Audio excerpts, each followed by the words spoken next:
Picture a young man standing in the doorway of a modest brick house in Colonial, Virginia, gazing out across rolling hills toward distant mountains. The year is 1743, and Thomas Jefferson has just turned 17. In his hands, he holds a leather-bound copy of Virgil's Aeneid, but his mind wanders beyond the Latin verses to questions that will one day reshape the world. What is freedom? What are the natural rights of man? How should a just society be governed?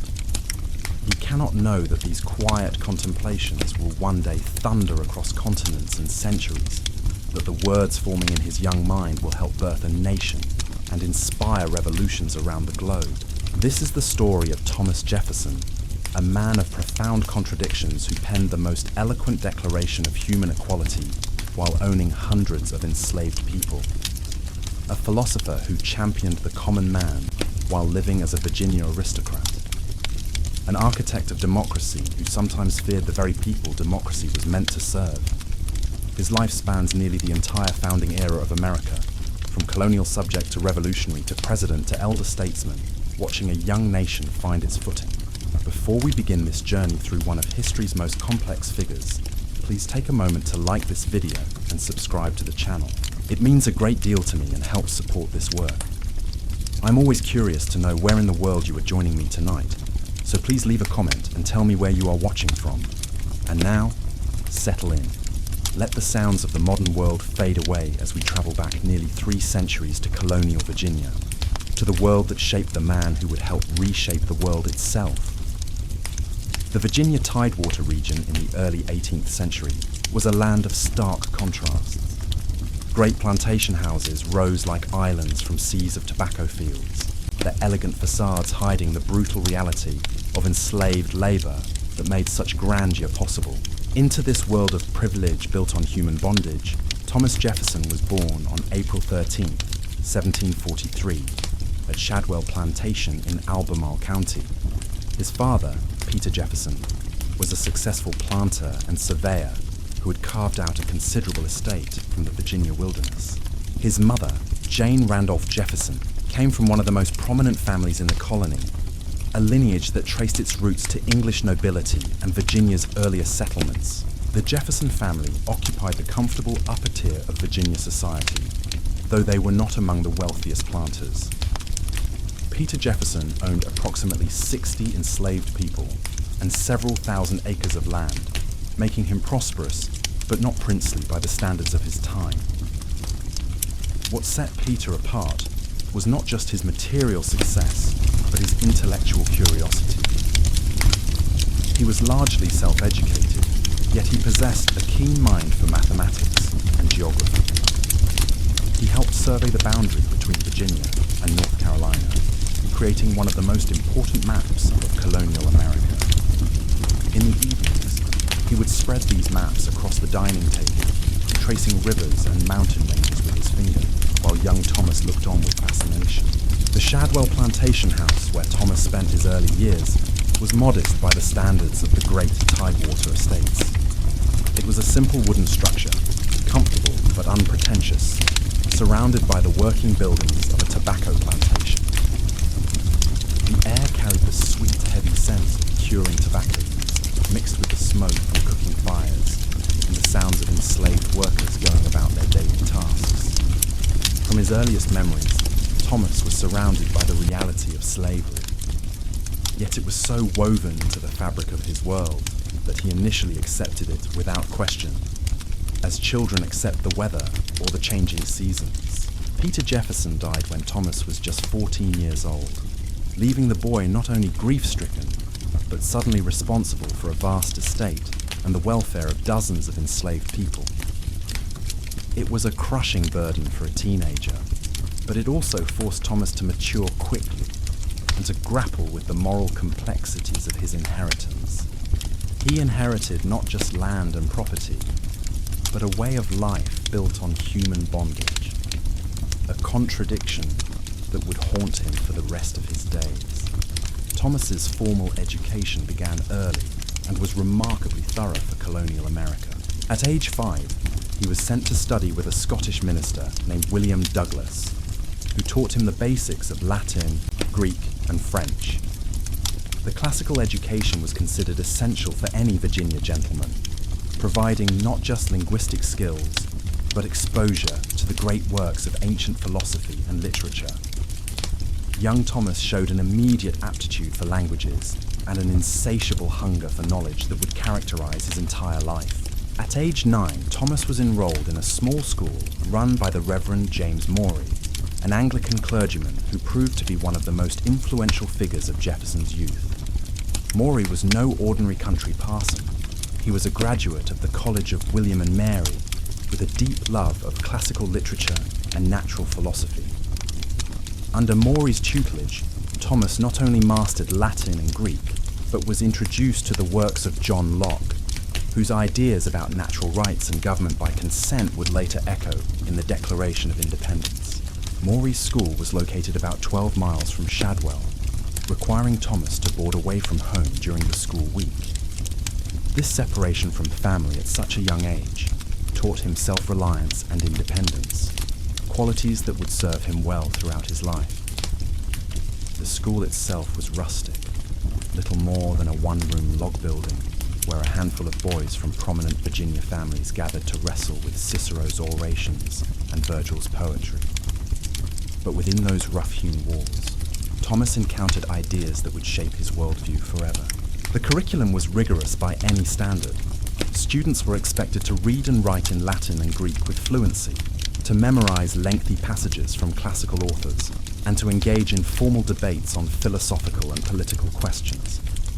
Thomas excelled at all of this, but what truly captured his imagination was mathematics.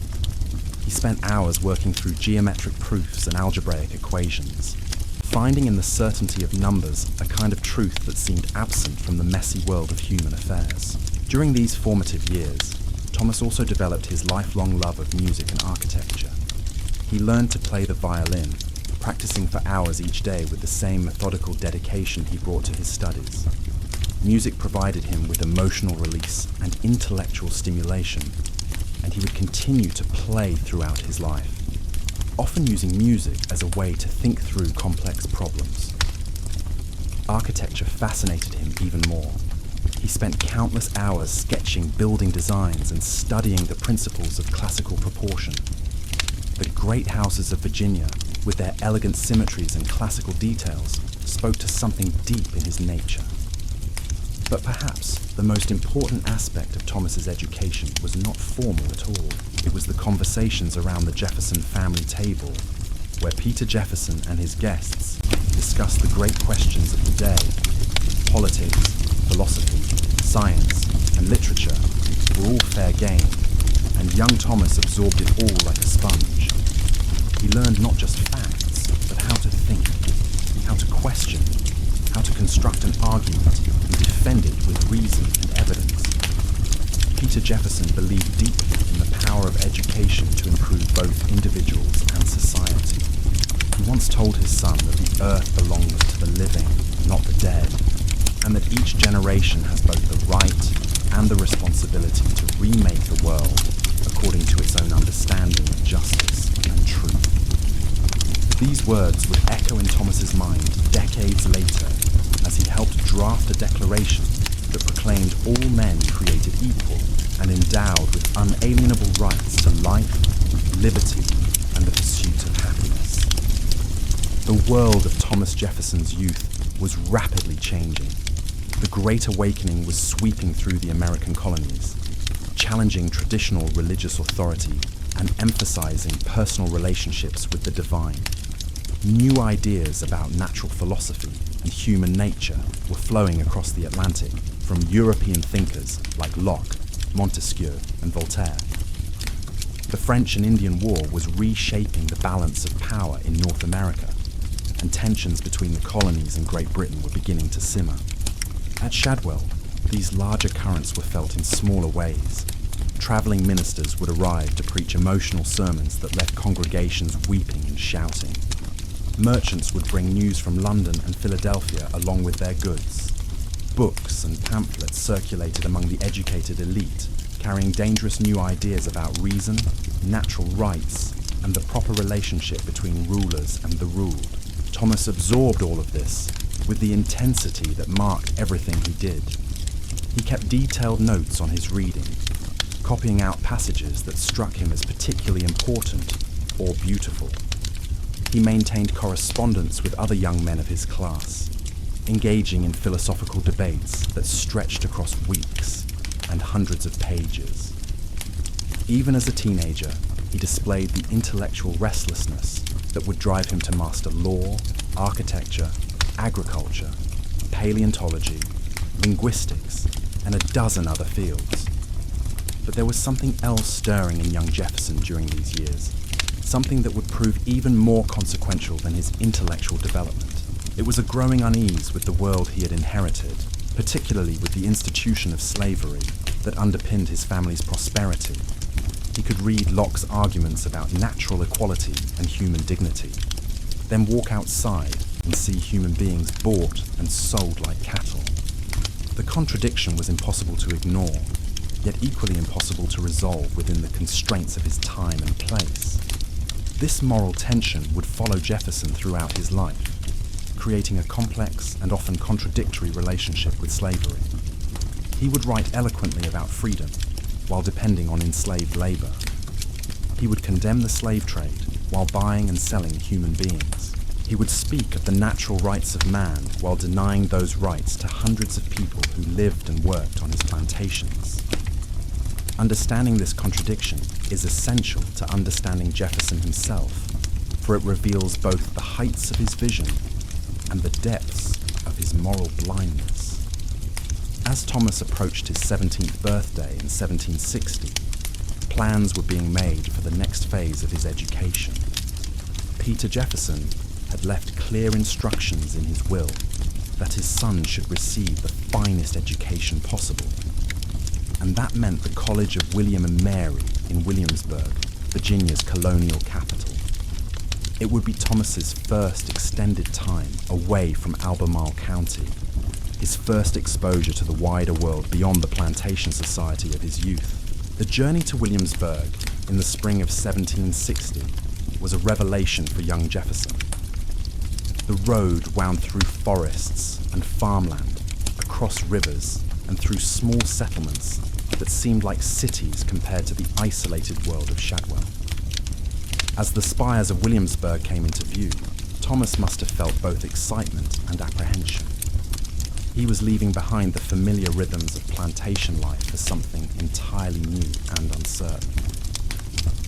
Williamsburg in 1760 was the political and cultural centre of colonial Virginia, a carefully planned city that reflected the ambitions and pretensions of the colonial elite. The Capitol building, where the House of Burgesses met, stood at one end of Duke of Gloucester Street, while the College of William and Mary anchored the other end. Between them stretched nearly a mile of shops, taverns and homes that housed everyone from royal governors to enslaved craftsmen. The college itself was modest by later standards, but impressive for colonial America. Founded in 1693, it was the second oldest institution of higher education in the colonies, with a reputation for producing Virginia's political and intellectual leaders.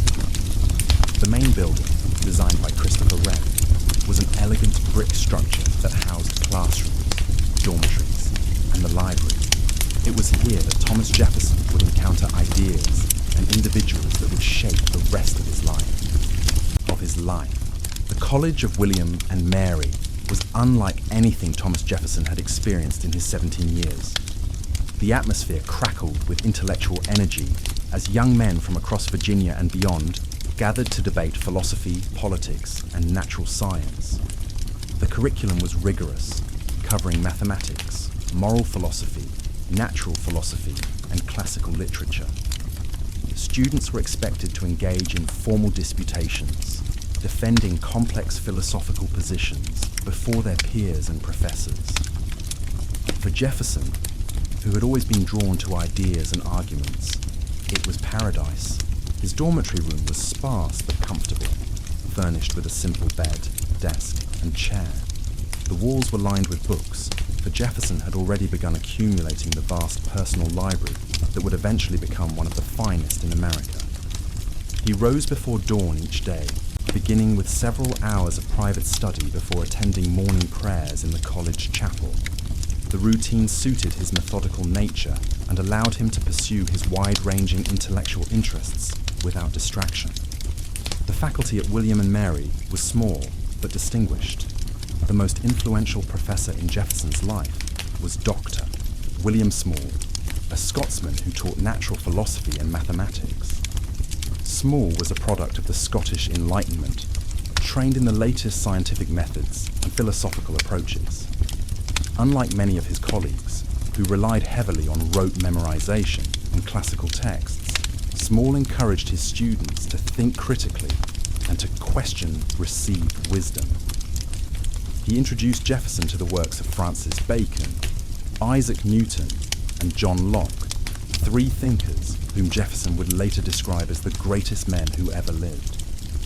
Under Small's guidance, Jefferson's mind expanded in ways that would have been impossible in the isolated world of plantation society. He learned about the scientific method, the importance of empirical observation, and the power of reason to unlock the secrets of the natural world. Small's lectures on mathematics were particularly influential, teaching Jefferson to appreciate the elegance and certainty of mathematical proofs. This mathematical training would later influence Jefferson's approach to politics and law, as he sought to apply the same logical rigor to human affairs that mathematicians applied to geometric problems. Small also introduced Jefferson to the social world of Williamsburg's intellectual elite. The professor regularly hosted dinner parties where students mingled with lawyers, doctors, and government officials. These gatherings were Jefferson's first exposure to sophisticated political discussion, and he listened with fascination as older men debated the great questions of the day. The conversations ranged from local politics to international affairs, from scientific discoveries to philosophical speculation. Jefferson rarely spoke at these gatherings, preferring to listen and learn, but he absorbed every word. Through Small, Jefferson met two men who would profoundly influence his intellectual development. The first was George Wythe, a prominent lawyer and legal scholar who would later become Jefferson's mentor in the law. Wythe was one of the finest legal minds in colonial America, known for his meticulous scholarship and his commitment to justice. He had trained at London's Middle Temple and brought back to Virginia the most advanced legal thinking of his day. More importantly for Jefferson, Wythe was deeply influenced by Enlightenment philosophy and saw the law not as a collection of ancient precedents, but as a rational system designed to protect human rights and promote the common good. The second crucial figure Jefferson encountered through Small was Francis Fauquier, the royal governor of Virginia. Fauquier was an unusual governor, more interested in science and philosophy than in the usual pursuits of colonial politics.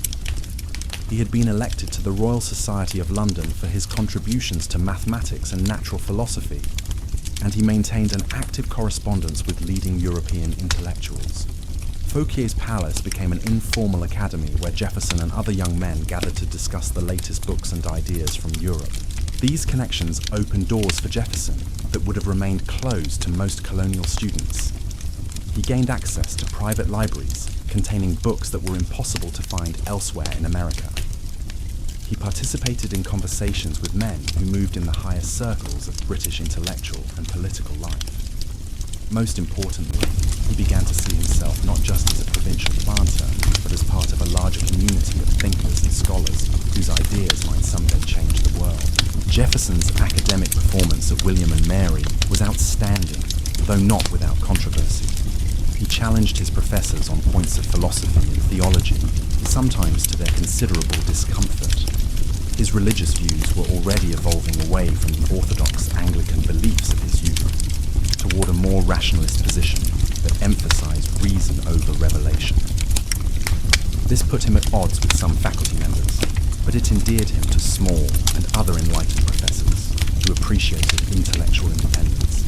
Outside the classroom, Jefferson pursued his interests with characteristic intensity. He practiced violin for 3 hours each day, often playing with small groups of fellow students. Music provided both pleasure and intellectual stimulation, as Jefferson was fascinated by the mathematical relationships underlying musical harmony. He also spent countless hours reading works on architecture, studying the classical principles that governed beautiful and functional buildings.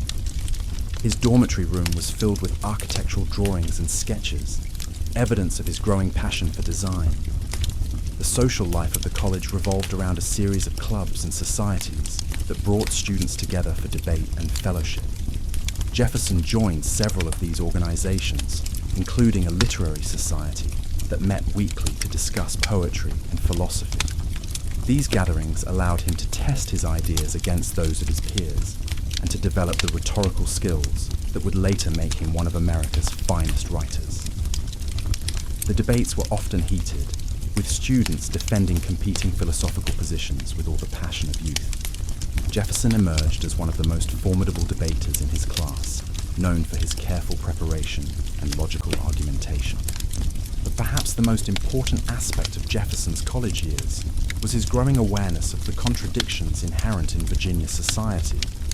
Williamsburg was a microcosm of colonial America, with its elegant houses and sophisticated culture built on the labor of enslaved people.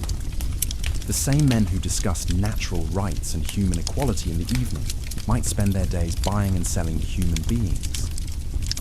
Jefferson was forced to confront these contradictions in a way that had been impossible in the isolated world of Shadwell. The experience was deeply troubling to a young man raised on Enlightenment principles of reason and equality. Jefferson began keeping a commonplace book, a collection of quotations and observations that revealed his evolving thinking on slavery and human rights. Some entries condemned slavery as a violation of natural law, while others reflected the racial prejudices of his time and place. The tension between his intellectual commitment to equality and his economic dependence on slavery would never be fully resolved. But it was during his college years that Jefferson first began to grapple seriously with this central contradiction of his life.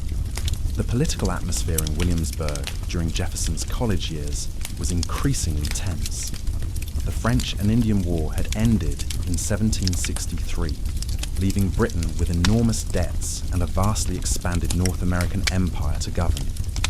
British officials began implementing new policies designed to extract revenue from the American colonies, including the Sugar Act and the beginnings of what would become the Stamp Act. Virginia's political elite watched these developments with growing alarm, fearing that new taxes and regulations would undermine their autonomy and prosperity. Jefferson witnessed some of these early political debates firsthand when the House of Burgesses was in session. He would slip into the gallery of the Capitol building to listen as Virginia's most prominent politicians debated their response to British policies. The rhetoric was often heated, with speakers invoking natural rights and constitutional principles to justify colonial resistance. Jefferson absorbed these arguments and began to see how philosophical principles might be applied to practical political questions. One speech in particular left a lasting impression on the young Jefferson.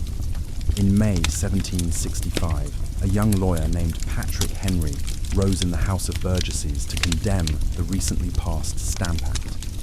Henry's speech was electrifying, filled with classical allusions and passionate appeals to liberty. Jefferson, sitting in the gallery, watched as Henry's words transformed the mood of the chamber and helped galvanize Virginia's opposition to British taxation. It was Jefferson's first glimpse of the power of eloquent speech to move men's hearts and minds, a lesson he would never forget. The Stamp Act crisis also provided Jefferson with his first opportunity to participate in organized political resistance. Students at William and Mary organized protests against the new tax, and Jefferson joined enthusiastically. The protests were largely symbolic, involving boycotts of British goods and public demonstrations of opposition. But for Jefferson, they represented something more significant. His first steps toward becoming an active participant in the great political drama that was beginning to unfold across British America.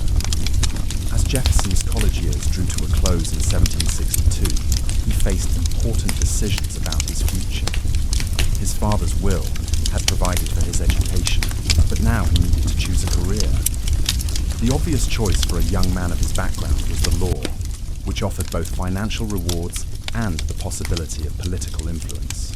George Wythe had already indicated his willingness to take Jefferson as a student, and the prospect of studying under one of Virginia's finest legal minds was appealing. But Jefferson was torn between practical considerations and his growing interest in natural philosophy and architecture. He dreamed of traveling to Europe to study the great buildings of antiquity and to meet the leading scientists and philosophers of his day. Such a journey would have been both educational and enjoyable, but it would have meant delaying his entry into a profession and living on his inherited wealth rather than earning his own way in the world. In the end, practical considerations won out. Jefferson decided to study law under George Wythe's direction, though he promised himself that he would continue pursuing his other interests as time allowed.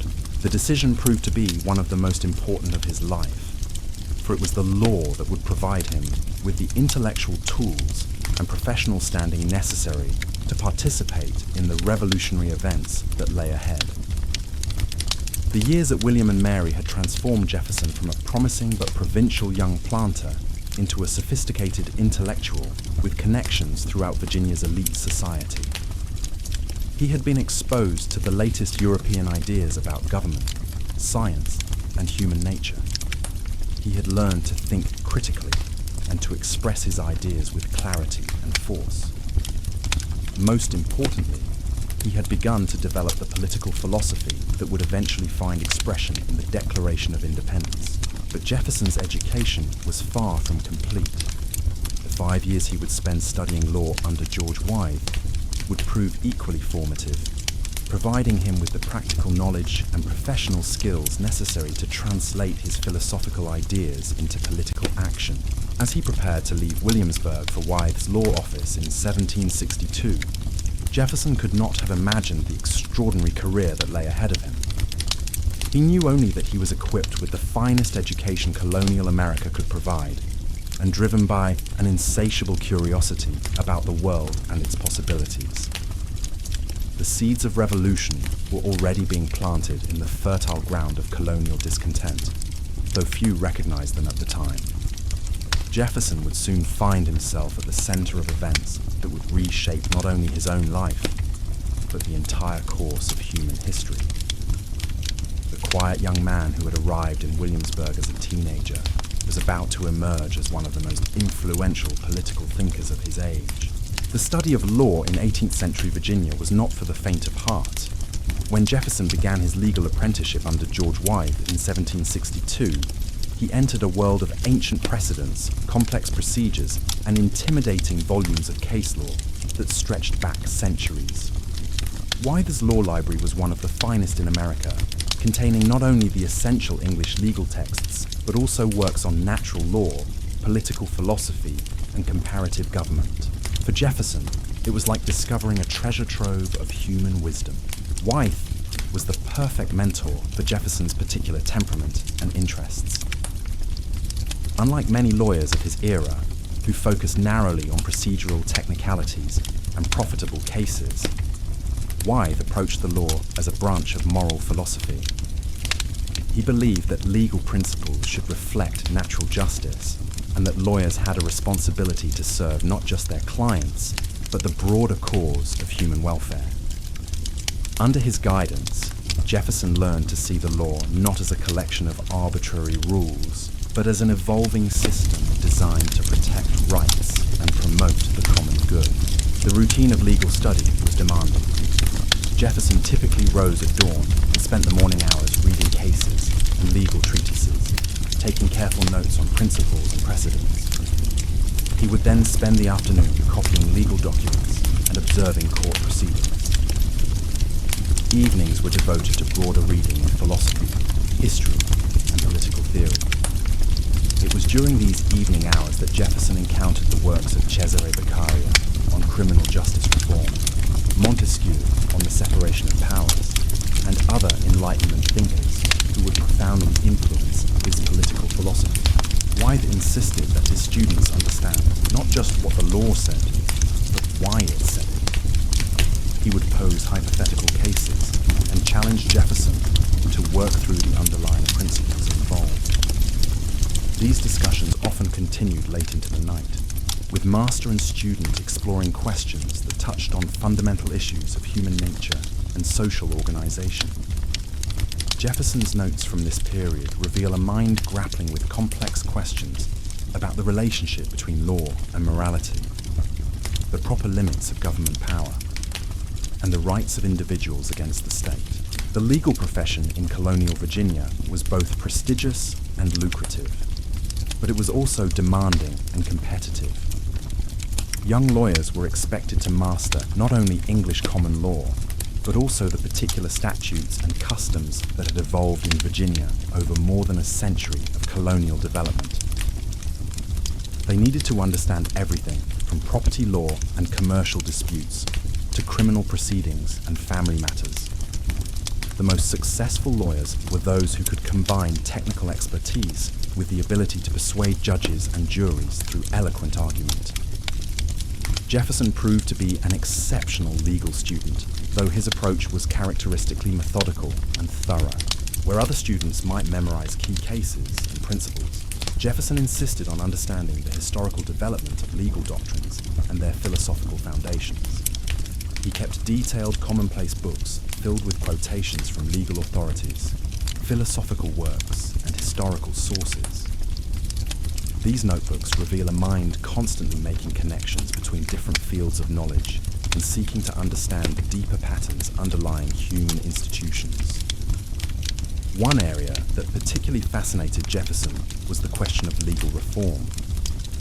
The English legal system had evolved over centuries, accumulating layers of complexity and contradiction that often obscured rather than clarified questions of justice. Jefferson began to envision ways that legal codes might be simplified and made more rational, drawing on Enlightenment principles of clarity and system. These early thoughts would later bear fruit in his comprehensive revision of Virginia's legal code and his contributions to the legal framework of the new American Republic. The practice of law also provided Jefferson with invaluable insights into the daily lives and concerns of ordinary colonists. Through his work on property disputes, debt cases, and family matters, he gained a practical understanding of how legal institutions affected common people.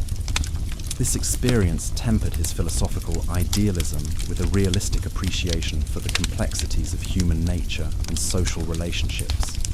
It also reinforced his conviction that laws should be comprehensible to ordinary citizens and administered fairly regardless of social rank or economic status. As Jefferson's legal education progressed, he began to take on minor cases under wide supervision. His first court appearances were nerve-wracking affairs, as he struggled to apply his theoretical knowledge to real-world situations. But he quickly gained confidence and began to develop a reputation for thorough preparation and logical argumentation. His speaking style was quite different from the flowery rhetoric favored by many Virginia lawyers. Jefferson preferred clear, methodical presentations that built his arguments step by step, relying on reason rather than emotion to persuade his audience. The political atmosphere in Virginia during Jefferson's legal apprenticeship continued to grow more tense as British authorities implemented new policies designed to assert greater control over the American colonies. The Stamp Act crisis of 1765 was followed by the Townshend Acts in 1767, which imposed new taxes on imported goods and established admiralty courts to try smuggling cases without juries. Virginia's political elite responded with increasing alarm, organizing boycotts of British goods and petitioning for redress of their grievances. Jefferson watched these developments with intense interest, seeing in them practical applications of the philosophical principles he was studying. The colonial arguments against British taxation without representation drew heavily on English constitutional theory and natural law philosophy, fields in which Jefferson was becoming increasingly well-versed. He began to see how abstract principles of government and justice might be applied to concrete political situations, a skill that would prove invaluable in his later career as a revolutionary leader and statesman.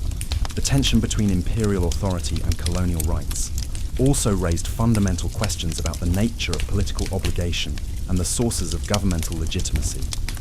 Jefferson found himself drawn into discussions about whether the American colonies owed obedience to parliamentary acts that they had no role in creating. These debates forced him to think carefully about concepts like consent of the governed, natural rights, and the proper relationship between different levels of government. The intellectual framework he developed during these years would later provide the foundation for his contributions to American constitutional theory. In 1767, Jefferson was admitted to the Virginia bar and began practicing law independently, though he continued to maintain close ties with George Wythe throughout his legal career. His practice grew steadily as word spread of his competence and integrity. He handled a wide variety of cases, from simple debt collections to complex property disputes involving thousands of acres of land.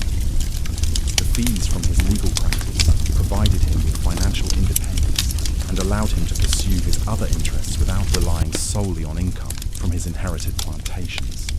Jefferson's law practice also brought him into contact with a wide cross-section of Virginia society. He represented wealthy planters and small farmers, merchants and artisans, established families and recent immigrants. This exposure to different perspectives and experiences broadened his understanding of colonial society and reinforced his belief that good government should serve the interests of all citizens, not just the wealthy and powerful. It also provided him with practical knowledge of how legal and political institutions actually functioned, knowledge that would prove invaluable when he later helped design new forms of government. The demands of legal practice did not diminish Jefferson's passion for learning in other fields. He continued to read voraciously, adding books on architecture, natural history, and classical literature to his already extensive library. He maintained an active correspondence with other intellectuals, exchanging ideas about everything from agricultural techniques to philosophical questions. His letters from this period reveal a mind constantly seeking new knowledge and making connections between different domains of human understanding. Architecture remained one of Jefferson's strongest interests, and he spent considerable time studying the classical principles that governed beautiful and functional buildings. He was particularly drawn to the works of Andrea Palladio, the 16th century Italian architect who had systematized classical design principles in a series of influential treatises. Jefferson began sketching designs for buildings of his own, dreaming of the day when he might put these principles into practice. Little did he know that his architectural interests would eventually find expression in some of America's most iconic buildings, including his own home at Monticello and the Virginia state capitol. Music continued to provide Jefferson with both pleasure and intellectual stimulation. He practiced violin regularly and participated in informal musical gatherings where amateur musicians would play together for their own enjoyment. These musical evenings were important social occasions, bringing together members of Virginia's educated elite for informal conversation and cultural exchange. Jefferson's musical abilities opened doors to social circles that might otherwise have remained closed to a young lawyer from the Virginia people. The years of legal apprenticeship and early practice were also marked by Jefferson's growing involvement in the social and cultural life of colonial Virginia. He attended balls and dinner parties, participated in horse races and other sporting events, and began to court eligible young women from prominent families. Virginia society in the 1760s was small and intimate, with the same families appearing repeatedly in different social and political contexts. Success in one arena often led to opportunities in others, and Jefferson's growing reputation as a lawyer enhanced his standing in all aspects of Virginia life. As the decade of the 1760s drew to a close, Jefferson had established himself as one of Virginia's most promising young lawyers and intellectuals. His practice was thriving, his reputation was growing, and his connections throughout Virginia society were becoming increasingly extensive. But the political crisis that had been simmering throughout the decade was about to explode into open conflict, drawing Jefferson and thousands of other colonists into a revolutionary struggle that would transform their world forever. The seeds of that transformation had been planted during Jefferson's years of education and early professional development. His exposure to Enlightenment philosophy had given him a framework for understanding human rights and governmental legitimacy. His legal training had provided him with the intellectual tools necessary to articulate complex political arguments. His growing network of relationships had positioned him to play an influential role in Virginia politics. All that remained was for events to provide the catalyst that would transform a thoughtful young lawyer into one of history's most influential revolutionary leaders. That catalyst was coming and carried on the winds of change that were beginning to sweep across British America. The Boston Massacre in 1770 would shock colonists throughout America with its demonstration of British willingness to use violence against American civilians. The Boston Tea Party in 1773 would provoke the coercive acts, which colonists would denounce as the intolerable acts. Each new crisis would push moderate colonists like Jefferson further toward radical positions, until revolution became not just thinkable, but inevitable. But in 1769, as Jefferson celebrated his successful admission to the Virginia bar and looked forward to a promising legal career, revolution still seemed a distant possibility. He was a loyal British subject who hoped that reasonable men on both sides of the Atlantic could find peaceful solutions to their differences. The transformation of Thomas Jefferson from colonial lawyer to revolutionary leader lay in the immediate future, but it was a future that neither he nor anyone else could yet clearly envision. The year 1769 marked a turning point in Jefferson's life that would extend far beyond his legal career. At 26, he had achieved the financial independence and professional standing that allowed him to pursue a dream he had harbored since his college days. He would build a house, but not just any house. It would be a masterpiece of architectural design that embodied the classical principles he had studied so intensively, a physical manifestation of his belief that beauty and function could be perfectly united through reason and careful planning. The site Jefferson chose for his architectural experiment was a mountaintop on his inherited land, a bold decision that puzzled his neighbors and friends. Most Virginia planters built their houses in river valleys where the soil was rich and transportation was convenient. But Jefferson was drawn to the heights, to a spot that commanded sweeping views of the surrounding countryside and the distant Blue Ridge Mountains. He would call it Monticello, Little Mountain in Italian, a name that reflected both his love of classical languages and his romantic attachment to the elevated setting. The design process consumed Jefferson's imagination for months. Working by candlelight in his law office, he sketched plan after plan, refining details and experimenting with proportions. His inspiration came primarily from Palladio's architectural treatises, but he adapted the Italian master's principles to the climate and materials of Virginia. The house would be built of brick made from clay found on the property, with white-painted wood trim that would gleam against the red brick walls. Large windows would flood the interior with light and provide spectacular views of the surrounding landscape. Construction began in 1769, but it would continue for decades as Jefferson constantly refined and expanded his design. The original house was modest compared to what Monticello would eventually become, but even in its early form, it was unlike anything else in Virginia. The rooms were perfectly proportioned according to classical principles, with high ceilings and elegant details that reflected Jefferson's sophisticated taste.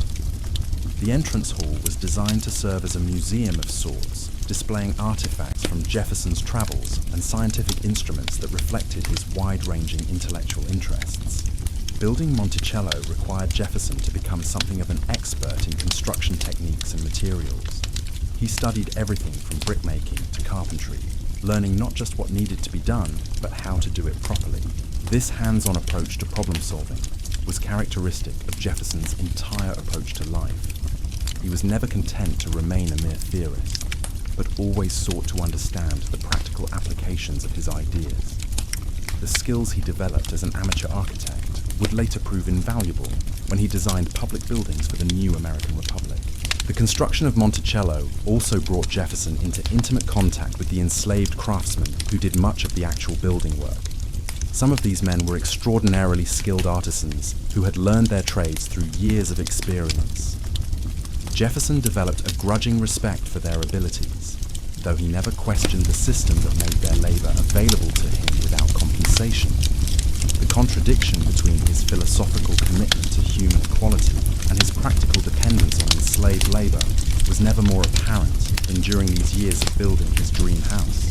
As Monticello slowly rose on its mountaintop, Jefferson's attention was increasingly drawn to political developments that threatened to disrupt the comfortable world of colonial Virginia.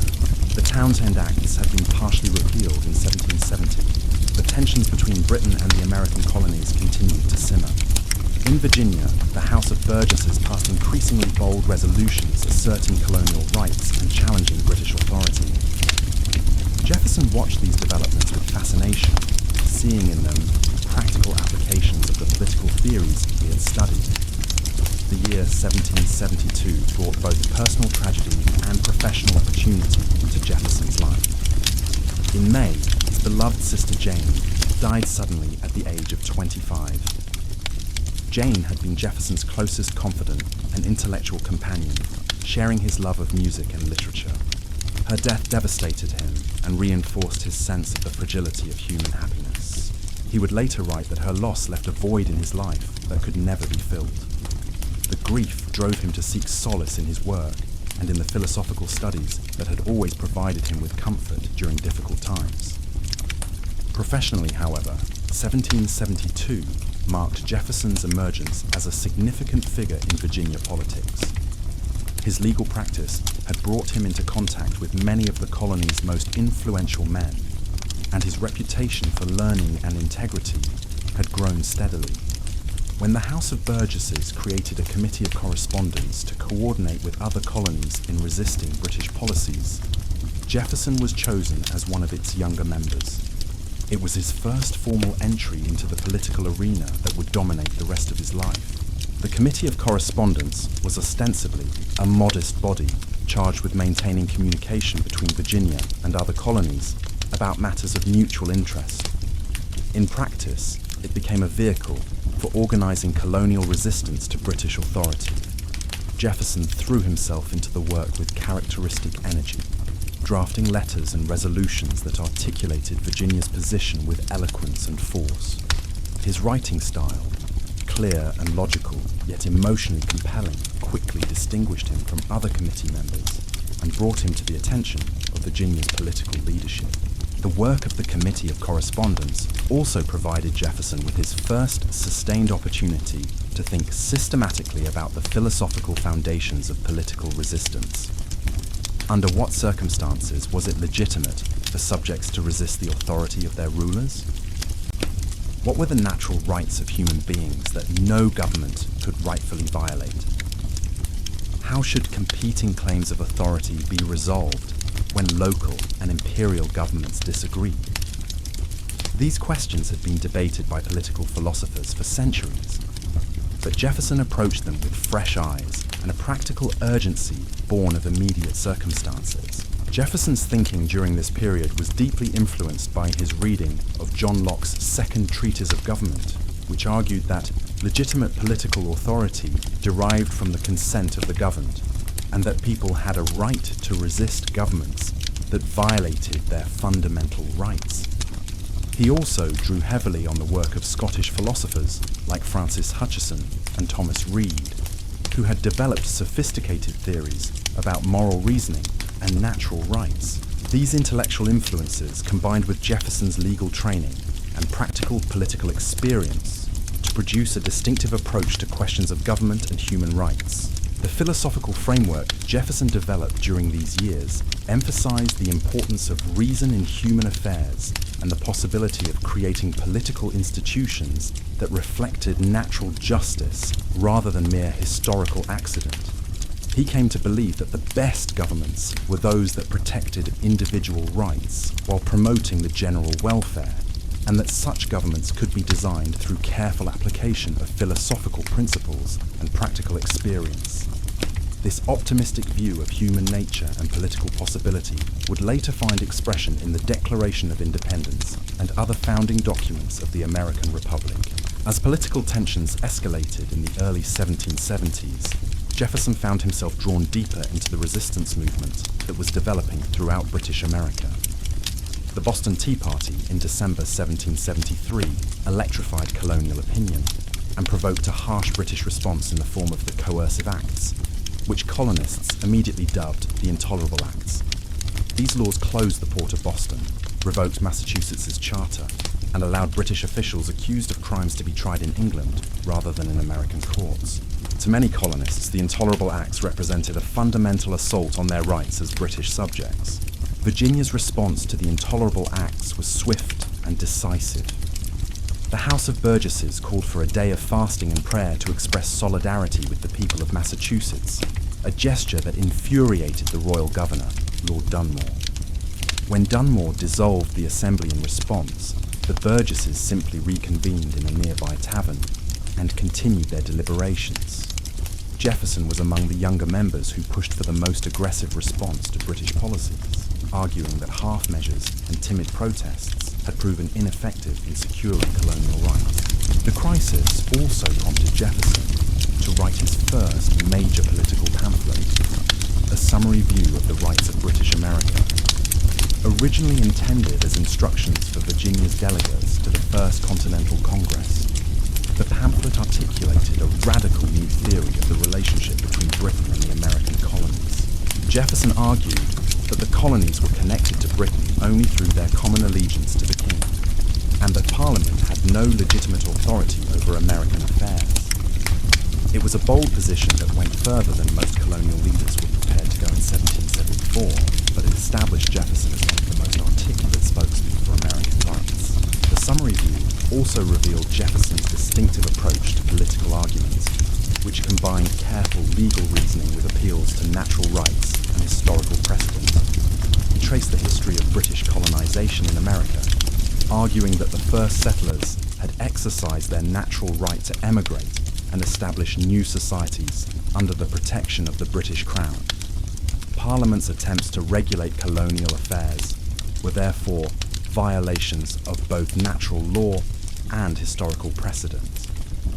The argument was sophisticated and compelling, demonstrating Jefferson's ability to synthesize complex philosophical and legal concepts into persuasive political rhetoric.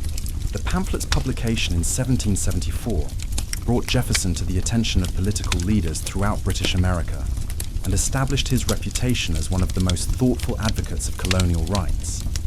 Copies circulated widely in Virginia and other colonies, and excerpts were reprinted in newspapers from Massachusetts to Georgia. The work also caught the attention of British officials, who added Jefferson's name to their list of dangerous colonial agitators. The young lawyer from Virginia was becoming a marked man in the eyes of imperial authorities. As 1774 drew to a close, Jefferson found himself at the center of Virginia's preparations for the Continental Congress that would convene in Philadelphia the following year. The First Continental Congress had been a tentative gathering focused primarily on coordinating colonial responses to the Intolerable Acts. But it was already clear that a second Congress would be necessary, and that it would face questions far more fundamental than trade boycotts and petition campaigns. The relationship between Britain and America was approaching a point of no return, and men like Jefferson were beginning to contemplate possibilities that would have seemed unthinkable just a few years earlier. The transformation of Thomas Jefferson from colonial lawyer to revolutionary leader was nearly complete. His years of education and professional development had equipped him with the intellectual tools necessary to articulate the philosophical foundations of American resistance. His growing involvement in Virginia politics had given him practical experience in the arts of persuasion and coalition building. His writing had established his reputation as one of the most eloquent spokesmen for American rights. All that remained was for events to provide the final push that would transform colonial resistance into open rebellion and make the Declaration of Independence not just possible, but inevitable. That push was coming, carried forward by the momentum of events that seemed to be spiraling beyond anyone's control. British authorities showed no sign of backing down from their assertion of parliamentary supremacy over the American colonies. colonial leaders found themselves pressed by increasingly radical constituencies to take stronger stands against British policies. The middle ground that had once seemed so promising was rapidly disappearing, leaving only two stark alternatives: submission to British authority or open resistance that might lead to independence. Jefferson sensed the approaching crisis and prepared himself for the role he would soon be called upon to play. He continued his legal practice and worked on Monticello, but these familiar activities seemed increasingly irrelevant to the great drama that was unfolding. History was calling, and Thomas Jefferson was ready to answer. The quiet young man who had once stood in the doorway at Shadwell wondering about freedom and human rights was about to help provide answers that would echo across the centuries. The spring of 1775 found Thomas Jefferson caught between two worlds. By day, he continued the familiar routines of legal practice, reviewing contracts and arguing cases before Virginia courts.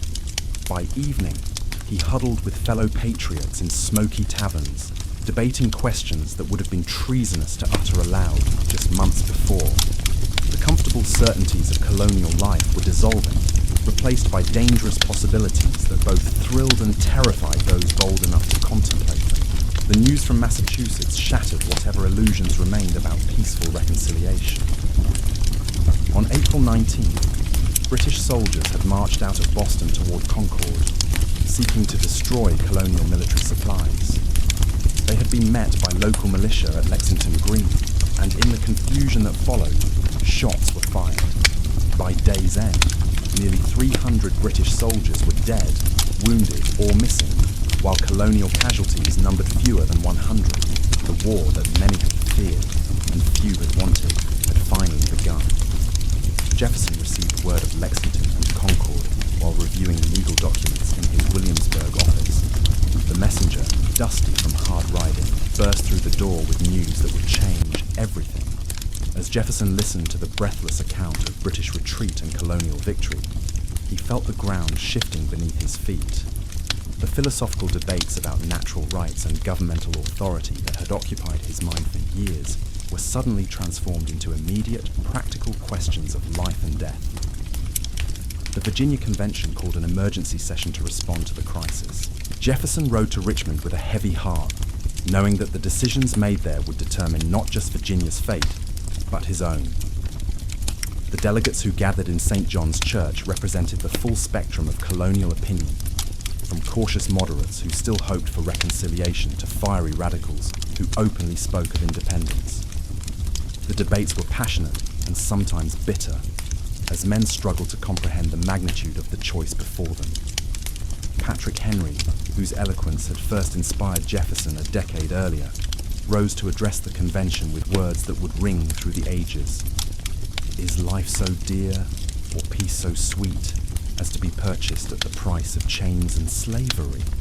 Henry thundered, his voice echoing through the packed church. "Forbid it, Almighty God. I know not what course others may take, but as for me, give me liberty or give me death." The delegates sat in stunned silence as Henry's words hung in the air, crystallizing the stark choice that faced them all. Jefferson listened with a mixture of admiration and apprehension. Henry's rhetoric was magnificent, but rhetoric alone would not win a war against the most powerful empire on earth. The colonists would need allies, weapons, money, and above all, a unifying vision that could sustain them through the dark years that surely lay ahead. As he looked around the church at the faces of his fellow delegates, Jefferson wondered whether they possessed the wisdom and courage necessary to see such a struggle through to its conclusion. The convention voted to put Virginia on a war footing, authorizing the raising of militia companies and the stockpiling of arms and ammunition. Jefferson was appointed to a committee charged with drafting Virginia's response to the Massachusetts crisis, a task that required careful balance between firmness and restraint. The resulting resolutions condemned British aggression while still professing loyalty to the crown, a delicate diplomatic dance that satisfied neither radicals nor conservatives, but reflected the confused state of colonial opinion. As spring turned to summer, Jefferson found himself drawn ever deeper into the machinery of resistance. He served on committees that coordinated with other colonies, supervised military preparations, and began the complex work of creating new institutions to replace the collapsing structures of imperial government. The work was exhausting and often frustrating, as delegates struggled to forge consensus among men with widely divergent views about proper strategy and ultimate objectives. The most challenging aspect of Jefferson's new role was the constant pressure to make decisions without adequate information or precedent. How should colonial forces be organized and supplied? What relationship should exist between local militia companies and continental forces? How could the colonies coordinate their efforts without creating the kind of centralized authority that many feared might become as tyrannical as British rule? These questions had no clear answers, forcing Jefferson and his colleagues to improvise solutions based on theoretical knowledge and practical necessity. Jefferson's legal training proved invaluable during these months of institutional creation. His understanding of English constitutional law helped colonial leaders articulate their grievances in language that resonated with sympathetic audiences in Britain and Europe. His knowledge of political theory provided frameworks for thinking about the proper organization of republican government. Most importantly, his skill as a writer allowed him to translate complex philosophical concepts into clear, compelling prose that ordinary colonists could understand and embrace. The writing came naturally to Jefferson, flowing from his pen with a fluency that surprised even him. Late at night, by the light of oil lamps, he drafted resolution after resolution, each one pushing colonial resistance a little further toward outright rebellion. His colleagues quickly recognized his talent for expressing their collective thoughts with precision and elegance, and he found himself appointed to virtually every committee that required written statements or formal documents. The rhythm of Jefferson's life changed dramatically during this period. The leisurely pace of legal practice gave way to frenetic activity, as crisis followed crisis with bewildering speed. Letters arrived daily bringing news from other colonies, reports of British troop movements, and requests for Virginia's position on various matters of common concern. Jefferson found himself working 18-hour days, drafting correspondence, attending committee meetings, and consulting with political leaders from across the colony. The personal cost of this political involvement was considerable. Jefferson's law practice suffered as he devoted more time to public affairs, and his income declined accordingly. More painfully, his involvement in resistance activities meant long separations from Martha, his beloved wife, whom he had married in 1772. Martha understood the importance of her husband's work, but the constant absences strained their relationship and left Jefferson feeling torn between his public duties and private happiness. Martha Wales. Skelton Jefferson was herself a remarkable woman, though history has left us frustratingly few details about her personality and views. She was a widow when Jefferson met her, having lost her first husband at a young age. Intelligent and well-educated by the standards of her time, she shared Jefferson's love of music and literature. Their courtship had been intense and romantic, conducted through shared musical performances and long conversations about books and ideas. The marriage had brought Jefferson not only personal happiness, but also substantial additional property, including more enslaved people whose labor supported their comfortable lifestyle. The couple's first child, a daughter named Martha, but called Patsy, had been born in 1772. Jefferson adored his daughter and spent every possible moment with her when he was at home. But his political responsibilities increasingly kept him away from Monticello for weeks at a time, a source of constant frustration and guilt. He wrote to Martha daily when they were apart, letters filled with domestic details and expressions of longing that reveal the depth of their emotional connection. The contradiction between Jefferson's political ideals and his personal dependence on slavery became more acute during this period of revolutionary activity. As he drafted resolutions condemning British tyranny and asserting the natural rights of all men, he was simultaneously managing plantations worked by hundreds of enslaved people. The irony was not lost on British critics, who delighted in pointing out the hypocrisy of American slaveholders claiming to fight for freedom. Jefferson was acutely aware of this contradiction, but he saw no practical way to resolve it within the constraints of his time and circumstances. Jefferson's thinking about slavery during this period was complex and evolving. He genuinely believed that slavery was morally wrong and incompatible with the principles of natural rights that underlay the colonial resistance movement. He privately expressed hopes that the institution would gradually disappear as American society became more enlightened and economically developed.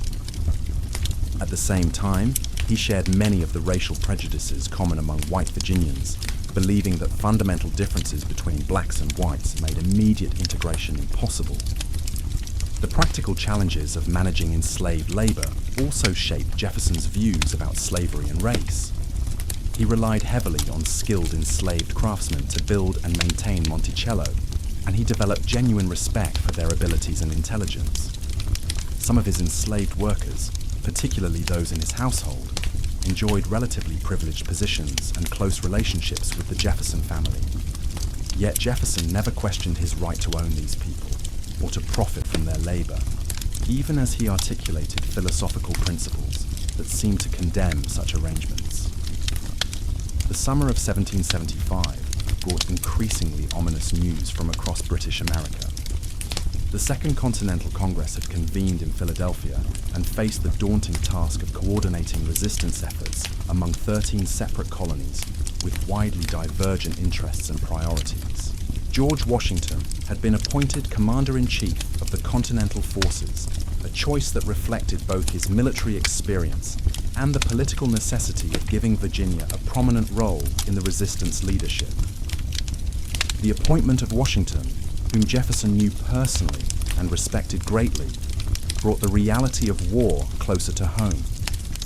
If fighting spread beyond Massachusetts, Virginia would inevitably become involved, and Jefferson would face difficult choices about his own level of participation. He was not a military man by temperament or training, but he recognized that the cause would need leaders in many different capacities. His talents lay in the realm of ideas and institutions rather than battlefield tactics, but such talents might prove equally valuable in the struggle ahead. The philosophical foundations of American resistance continued to evolve throughout 1775, driven by the practical necessities of justifying rebellion against established authority. Jefferson contributed significantly to this intellectual development through his continued writing and his participation in debates about the proper relationship between the colonies and Britain. His summary view had already established him as an advocate of the radical position that Parliament had no authority over American affairs, but events were pushing colonial thinking even further toward complete independence. The question of independence remained too dangerous to discuss openly in 1775, but it lurked beneath the surface of every political conversation. Jefferson and his colleagues continued to profess loyalty to King George III, while simultaneously organizing armed resistance to his government's policies. This cognitive dissonance could not be sustained indefinitely, and Jefferson sensed that events were moving toward a final rupture that would force Americans to choose between submission and complete separation from Britain. The intellectual challenge of justifying such a momentous step consumed much of Jefferson's mental energy during this period. Independence would represent not just a political decision, but a fundamental break with centuries of tradition and established authority. It would require Americans to create new forms of government from scratch, drawing on theoretical knowledge rather than inherited institutions. The risks were enormous, as history provided numerous examples of failed republics that had collapsed into anarchy or tyranny. Yet Jefferson's study of political philosophy had convinced him that such an experiment was not only possible, but necessary. The corruption of British government had made it impossible to secure American rights within the existing imperial framework. The natural rights of man demanded the creation of institutions that derived their authority from the consent of the governed, rather than from hereditary privilege or military conquest. The opportunity to build such institutions, based on reason and natural justice rather than historical accident, was worth almost any risk. As 1775 drew to a close, Jefferson found himself increasingly confident that independence was not only inevitable, but desirable. The philosophical case for separation had been made. What remained was to find the political courage and practical wisdom necessary to implement such a radical departure from established practice. The Continental Congress would soon face pressure to move beyond half measures and defensive postures toward a bold assertion of American independence. When that moment came, Jefferson would be ready with the intellectual framework and rhetorical skills necessary to articulate the American position with unprecedented clarity and force. The stage was being set for the most important writing assignment of Jefferson's life. Somewhere in the immediate future lay a document that would transform colonial resistance into national independence, philosophical theory into political reality. The young man who had once wondered about freedom and natural rights while reading Virgil in his father's house was about to provide answers that would reshape the world. The Declaration of Independence awaited, though Jefferson did not yet know that he would be its primary author. History was gathering momentum, and Thomas Jefferson was positioned at its very center, ready to help give birth to a new nation, founded on principles he had spent his entire adult life developing and refining. The winter of 1775 brought no respite from the escalating crisis. British forces remained besieged in Boston, while colonial assemblies throughout America grappled with the increasingly complex challenges of organizing resistance to imperial authority. In Virginia, Jefferson found himself appointed to virtually every important committee, as his colleagues recognized his unique combination of philosophical sophistication and practical political skill. The work was demanding and often tedious, involving endless debates about military supplies, financial resources, and coordination with other colonies. The most pressing question facing Virginia's leaders was whether to begin preparing formal instruments of independent government. The existing colonial institutions were rapidly becoming inadequate to the tasks at hand, but creating new structures would represent a decisive step toward complete separation from Britain. Jefferson advocated for bold action, arguing that halfway measures had proven ineffective and that the crisis demanded fundamental institutional innovation. His position reflected both his theoretical understanding of Republican government and his practical assessment of political realities.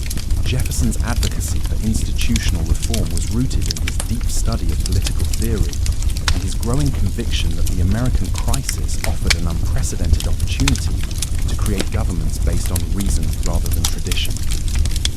He had read extensively about the republics of classical antiquity and their modern counterparts, analyzing both their successes and their failures.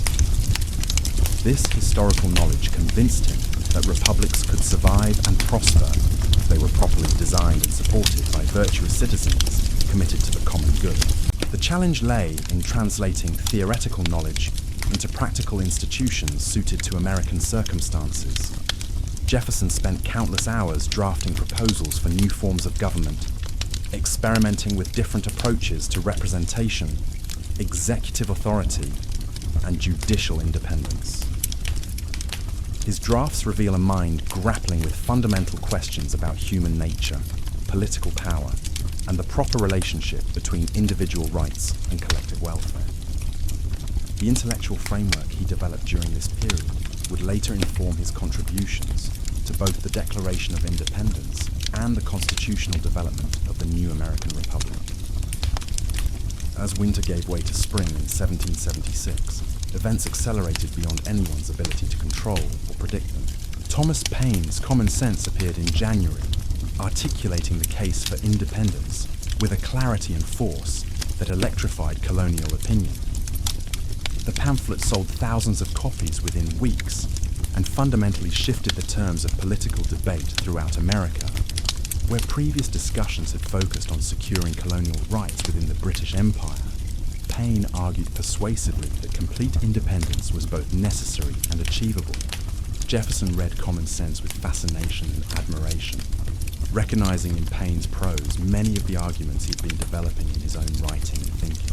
Paine's genius lay not in the originality of his ideas, but in his ability to express complex political concepts in language that ordinary colonists could understand and embrace. The pamphlet demonstrated the power of clear, compelling writing to shape public opinion and political action, a lesson that Jefferson absorbed and would soon apply to even greater effect. The impact of common sense on colonial opinion was immediate and dramatic. Conversations that had once taken place in whispers behind closed doors suddenly moved into taverns and public squares. The word independence began appearing in newspaper articles and political resolutions. Even conservative leaders, who had long resisted radical measures, found themselves pressed by their constituents to consider complete separation from Britain. The psychological barrier to independence was crumbling, creating new possibilities for political action. Virginia's response to this changing climate was characteristically bold. In May 1776, the Virginia Convention passed resolutions instructing the colony's delegates to the Continental Congress to propose independence and to work for the formation of foreign alliances and a confederation of American states. The resolutions represented a decisive break with the past and positioned Virginia as the leader of the independence movement. For Jefferson, who had worked tirelessly to bring his colony to this position, the moment was both triumphant and terrifying. The Virginia resolutions also called for the drafting of a new state constitution that would establish republican government on secure foundations. Jefferson was appointed to the committee charged with this task, an assignment that allowed him to put his theoretical knowledge into practical application. Working with other Virginia leaders, he helped design institutions that balanced executive, legislative, and judicial authority while protecting individual rights and promoting the general welfare. The Virginia Constitution would serve as a model for other states and influence the later development of the federal Constitution. The work of constitutional drafting revealed both Jefferson's strengths and his limitations as a practical politician. His theoretical understanding of republican government was unmatched, and his ability to express complex ideas in clear prose was invaluable. But his temperament was better suited to the study than to the floor of the convention, where success often depended on personal relationships and political compromise rather than logical argument. Jefferson preferred to work behind the scenes, drafting proposals and building consensus through private conversation rather than public debate. As the Virginia Convention labored over their new constitution, momentous events were unfolding in Philadelphia, where the Continental Congress wrestled with the question of independence.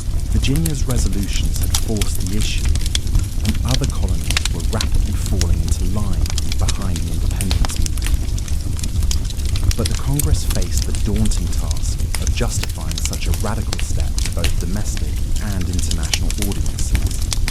They would need a document that clearly articulated the American position while building support for the new nation among potential foreign allies. The responsibility for drafting such a document fell to a committee of 5 men chosen to represent different regions and political perspectives within the Congress. John Adams of Massachusetts brought revolutionary fervor and political acumen. Benjamin Franklin of Pennsylvania contributed scientific fame and diplomatic experience. Robert Livingston of New York represented moderate opinion and commercial interests. Roger Sherman of Connecticut added religious conviction and practical wisdom. And Thomas Jefferson of Virginia was selected to provide his now famous skill with words and his deep understanding of political theory. The committee's deliberations were brief but intense, as the members quickly agreed that Jefferson should prepare the initial draft. His reputation as a writer had preceded him to Philadelphia, and his colleagues recognized that the document would require the kind of philosophical sophistication and rhetorical power that Jefferson possessed in abundance. The young Virginian accepted the assignment with characteristic modesty, little knowing that he was about to compose one of the most influential documents in human history. Jefferson retired to his rented rooms on the second floor of a brick house at Market and 7th Streets in Philadelphia, carrying with him the weight of colonial expectations and the accumulated wisdom of a lifetime of study and reflection. The ideas that would soon flow from his pen had been developing for years through his reading of Locke and other Enlightenment philosophers. his study of English constitutional law, his observation of Virginia politics, and his deep thinking about human nature and political justice.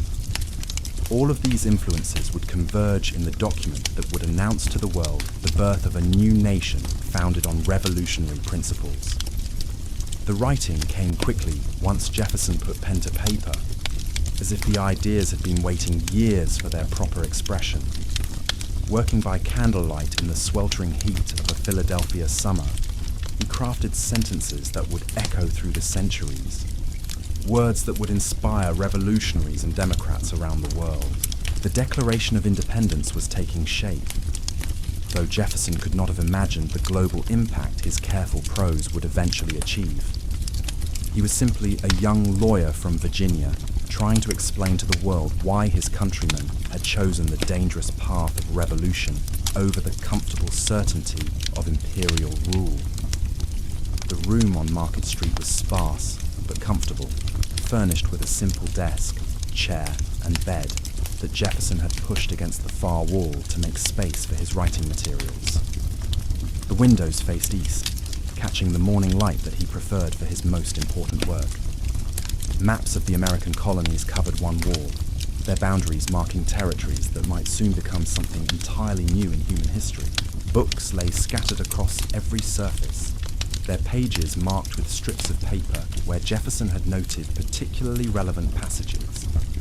The heat was oppressive, even in the early morning hours, and Jefferson had stripped down to his shirt sleeves despite the impropriety such informality might suggest. Philadelphia in June was a furnace, made worse by the crowds of delegates, merchants, and curious onlookers who had transformed the normally sedate city into a buzzing hive of political activity. The sounds of the street drifted up through the open windows, carriages rumbling over cobblestones, vendors hawking their wares, conversations in half a dozen languages, as representatives from across America conducted the business of revolution. Jefferson spread his notes across the desk, organizing the thoughts and arguments he had been developing for months. The committee had given him broad guidance about what the document should accomplish, but the specific language and philosophical framework would be his responsibility. The Declaration needed to justify the colony's decision to break with Britain, articulate the principles upon which the new nation would be founded, and appeal to potential allies in Europe who might support the American cause. It was a tall order for any writer, but Jefferson felt ready for the challenge. The opening words came slowly as Jefferson struggled to find the proper tone for such a momentous document. Too formal, and it might sound like a legal brief accessible only to lawyers and scholars. Too casual, and it might fail to convey the gravity of the moment. He needed language that was both dignified and accessible, philosophical yet practical, revolutionary yet reasonable. After several false starts, he found his rhythm and began to write with increasing confidence. The philosophical foundation of the Declaration drew heavily on John Locke's theories about natural rights and the social contract, but Jefferson transformed these abstract concepts into concrete political arguments. Where Locke had written for an audience of fellow philosophers, Jefferson wrote for ordinary colonists who needed to understand why revolution was both necessary and justified. He took complex ideas about human nature, governmental authority, political obligation, and expressed them in language that a Virginia farmer or a Boston merchant could grasp immediately. The famous second paragraph, with its assertion that all men are created equal and endowed with unalienable rights, flowed from Jefferson's pen with surprising ease. These were ideas he had been thinking about for years, concepts that had been tested and refined in countless conversations with George Wythe, discussions with fellow students at William and Mary, and debates in the Virginia legislature. The words came naturally because they represented the culmination of decades of intellectual development and moral reflection. Yet even as he wrote about universal human rights, Jefferson was acutely aware of the contradictions in his own life and society. The man penning these immortal words about equality owned more than 100 enslaved human beings.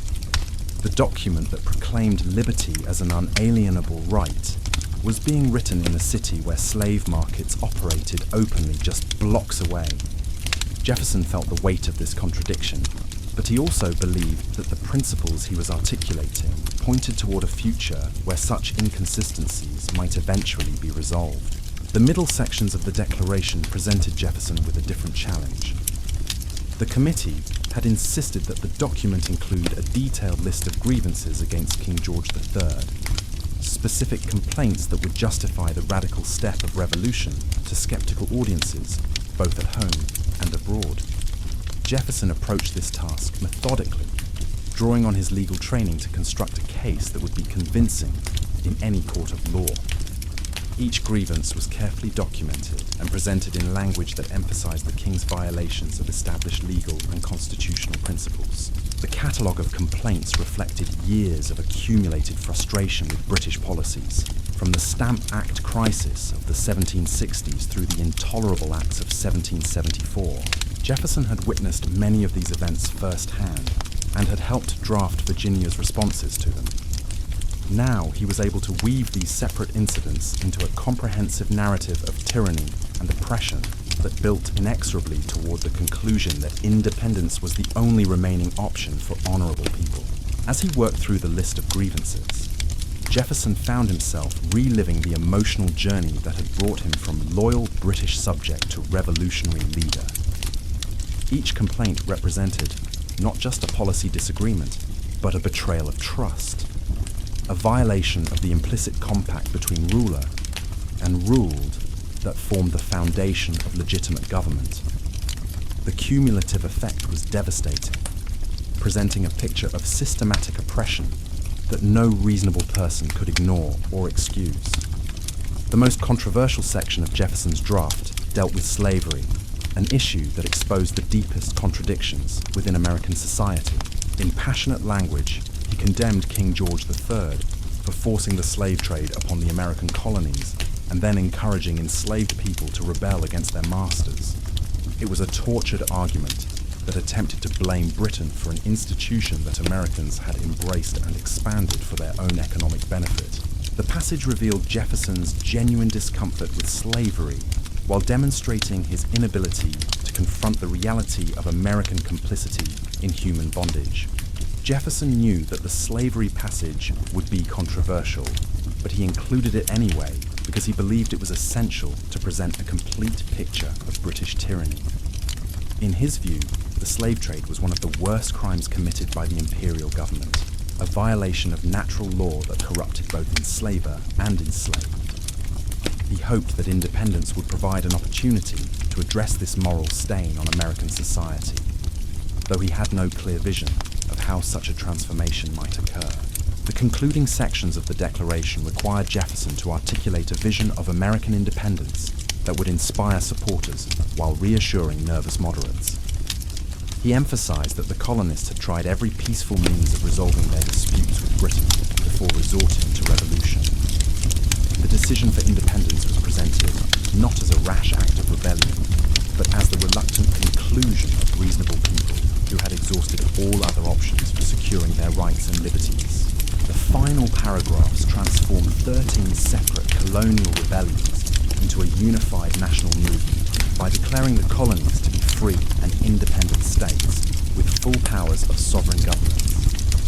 Jefferson carefully balanced assertions of independence with appeals for divine providence and mutual support among the new states.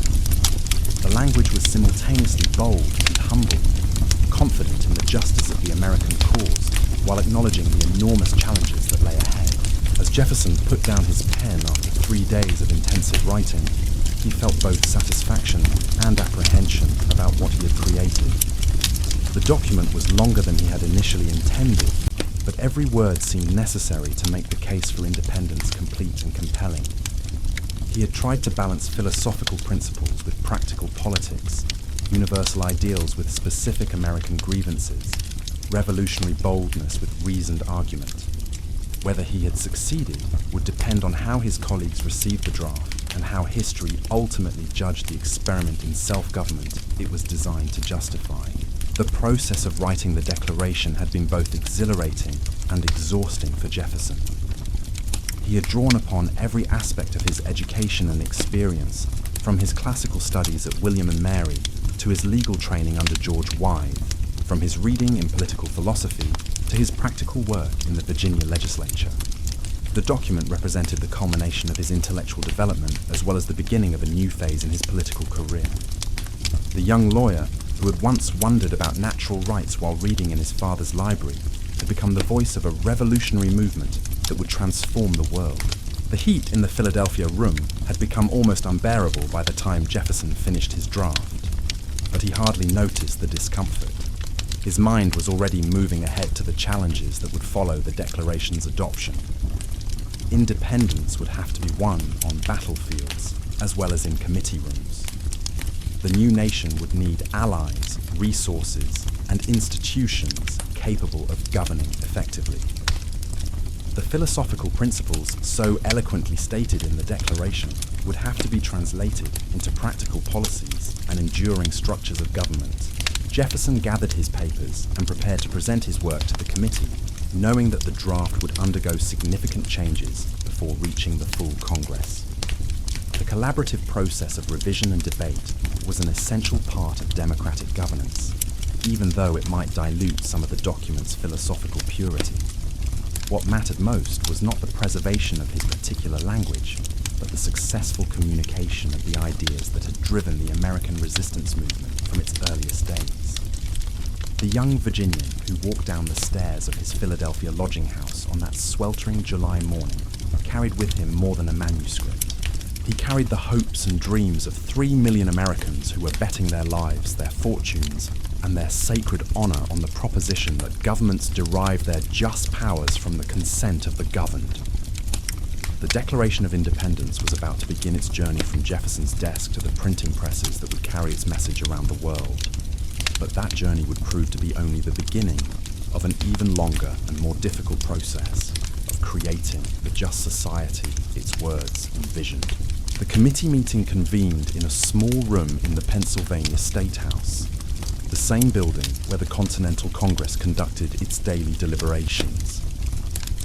Franklin arrived first, his gout-making movement painful, but his mind as sharp as ever. Adams came next, energetic and impatient as always, eager to review Jefferson's work and move forward with the business of revolution. Livingston and Sherman completed the group, bringing their own perspectives and political concerns to the task of refining the document that would announce America's independence to the world. Jefferson read his draft aloud while his colleagues followed along on their own copies, occasionally stopping to discuss particular passages or to suggest alternative language. The response was overwhelmingly positive, with all 5 men agreeing that Jefferson had captured both the philosophical essence of the American position and the practical arguments necessary to justify such a radical departure from established authority. The writing was clear and compelling, free of the legal jargon that might have made it inaccessible to ordinary readers, while maintaining the dignity appropriate to such a momentous occasion. The committee made relatively few changes to Jefferson's draft, focusing primarily on clarifying unclear passages and strengthening the most important arguments. Franklin suggested several stylistic improvements that made the language more forceful and memorable. Adams pushed for stronger language in some of the grievances against the king, wanting to ensure that the case for independence was as compelling as possible. The collaborative process improved the document while preserving Jefferson's distinctive voice and philosophical framework. The most significant debates within the committee focused on the slavery passage, which several members found problematic for different reasons. Livingston worried that condemning the slave trade might alienate southern colonies, whose delegates were already nervous about independence. Sherman objected to the theological implications of blaming God for allowing such an evil institution to exist. Even Franklin, despite his own opposition to slavery, questioned whether such a controversial issue belonged in a document that needed the broadest possible support among the American people. Jefferson defended his inclusion of the slavery passage with characteristic passion, arguing that it was essential to present a complete picture of British tyranny and American grievances. He acknowledged the political risks but insisted that moral considerations should outweigh tactical concerns in such a fundamental document. The debate revealed the tensions that would plague American politics for generations, as leaders struggled to reconcile their idealistic principles with the practical realities of a society built on racial oppression and economic exploitation. After 2 days of discussion and revision, the committee agreed on a final version that preserved most of Jefferson's original language while making strategic modifications designed to broaden its appeal. The slavery passage remained largely intact, though some of its more inflammatory language was moderated. The philosophical sections were strengthened through careful word choice and improved organization. The grievances were refined to ensure maximum impact while maintaining historical accuracy. The result was a document that all 5 committee members could enthusiastically endorse. The next challenge would be presenting the Declaration to the full Continental Congress, where delegates representing 13 different colonies would scrutinize every word and phrase. Jefferson knew that the collaborative process would continue, with additional changes and modifications, reflecting the diverse perspectives and interests represented in the Congress. The document that eventually emerged might be quite different from what he had originally written, but he was prepared for such changes as the natural and necessary result of democratic deliberation. As the committee concluded its work, Jefferson felt a mixture of pride and anxiety about what lay ahead. The Declaration of Independence represented his most important contribution to the American cause, but its ultimate success would depend on factors far beyond his control. The document would need to inspire American patriots while convincing skeptical observers that independence was both justified and achievable. It would have to serve as both a practical political instrument and a philosophical statement of universal principles that might influence future generations around the world. The summer of 1776 was proving to be one of the most consequential periods in human history, and Thomas Jefferson found himself at the center of events that would reshape the political landscape for centuries to come. The quiet young man who had once stood in his father's doorway, wondering about freedom and justice, was about to help give birth to a new nation founded on those very principles. The Declaration of Independence awaited its final test in the crucible of congressional debate, where the fate of American independence would ultimately be decided. The Continental Congress convened on the morning of July 1st, 1776, in the same Pennsylvania State House where delegates had wrestled for months with the question that now demanded a final answer. The chamber was stifling, windows thrown open in a futile attempt to catch whatever breeze might offer relief from the oppressive heat. 56 men representing 13 colonies gathered to decide whether a collection of British territories would transform itself into an independent nation, risking everything on principles that had never been tested on such a scale. Jefferson took his seat among the Virginia delegation, the carefully revised draft of the Declaration folded in his coat pocket. Around him sat the men who would determine not only the fate of his document, but the future of American independence itself. John Hancock presided with his characteristic dignity, his merchant's instincts alert to the commercial implications of the decision before them. Samuel Adams, the master organizer of Boston resistance, waited with barely contained enthusiasm for the moment he had spent years preparing. Caesar Rodney had ridden through the night from Delaware, his face ravaged by cancer, but his resolve unshaken by physical suffering. The debate that followed was unlike anything the Congress had previously experienced. The question was no longer whether to resist British policies, but whether to sever all ties with the empire that had given birth to colonial society. Moderate delegates raised practical concerns about military preparedness, financial resources, and the likelihood of securing foreign support. Radical delegates countered with passionate appeals to natural rights and national honor. The arguments ranged from careful legal analysis to soaring rhetoric about human dignity and political justice. John Dickinson of Pennsylvania emerged as the most eloquent spokesman for the moderate position, arguing with lawyer-like precision that independence was premature and potentially disastrous. America lacked the military strength to defeat Britain, he insisted, and breaking with the Empire would isolate the colonies from European civilization and commerce. His speech was thoughtful and well-reasoned, reflecting genuine concerns about the enormous risks involved in such a momentous decision. When he finished, the chamber fell silent as delegates absorbed the weight of his arguments. John Adams rose to respond with a passion that surprised even his closest allies. The normally cautious Boston lawyer delivered what Jefferson would later describe as the most magnificent speech he ever heard, weaving together constitutional law, natural philosophy, and practical politics into an irresistible argument for immediate independence. Adams spoke for nearly 2 hours without notes, his voice growing stronger as he built toward his conclusion that delay would be more dangerous than action. The power of his oratory transformed the mood of the chamber and strengthened the resolve of wavering delegates. The preliminary vote on July 1st revealed the complex political calculations underlying the independence movement. 9 colonies voted in favor, with Pennsylvania and South Carolina opposed, Delaware divided by the absence of 1 delegate, and New York abstaining pending instructions from home.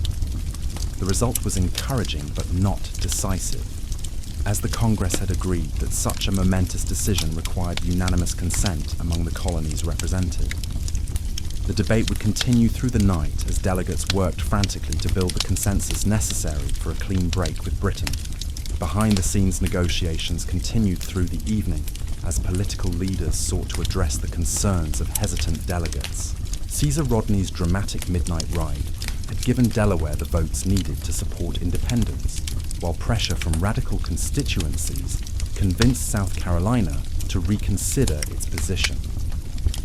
Pennsylvania remained problematic until Dickinson and Robert Morris agreed to absent themselves from the final vote, allowing the colony's remaining delegates to support independence.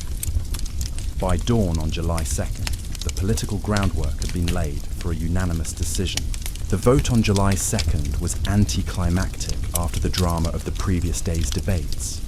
12 colonies voted for independence, with New York still abstaining, but indicating that approval would come once new instructions arrived from the provincial convention. The decision was made, but now the Congress faced the equally important task of explaining and justifying their choice to skeptical audiences at home and abroad. Jefferson's declaration would provide that explanation, but first, it would have to survive the scrutiny of 56 men with widely different perspectives and interests.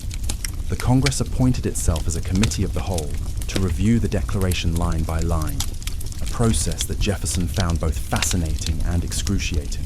Every phrase was examined, debated, and often modified to reflect the collective wisdom of the delegates. Some changes improved the document's clarity and impact, while others reflected political compromises necessary to maintain unity among the colonies. Jefferson watched with mixed emotions as his carefully crafted prose was dissected and reconstructed by men who brought their own literary sensibilities and political concerns to the task. The philosophical sections of the Declaration generated surprisingly little controversy, perhaps because Enlightenment ideas about natural rights had become so widely accepted among educated Americans. The assertion that all men are created equal and endowed with unalienable rights passed without significant debate, though some delegates surely recognized the radical implications of such language for a society built on slavery and other forms of inequality. The social contract theory underlying the document's argument was similarly accepted without extended discussion, reflecting the broad consensus about governmental legitimacy that had developed during years of resistance to British policies. The list of grievances against King George III proved more contentious, as delegates argued about the accuracy of specific charges and the wisdom of including certain complaints. Some wanted stronger language condemning particular British policies, while others worried that excessive rhetoric might undermine the document's credibility with moderate audiences. The debate revealed the accumulated frustrations of a decade of imperial crisis, with each grievance representing not just a policy disagreement, but a personal affront to colonial dignity and autonomy. The slavery passage that Jefferson had included in his original draft became the focus of the most heated congressional debate.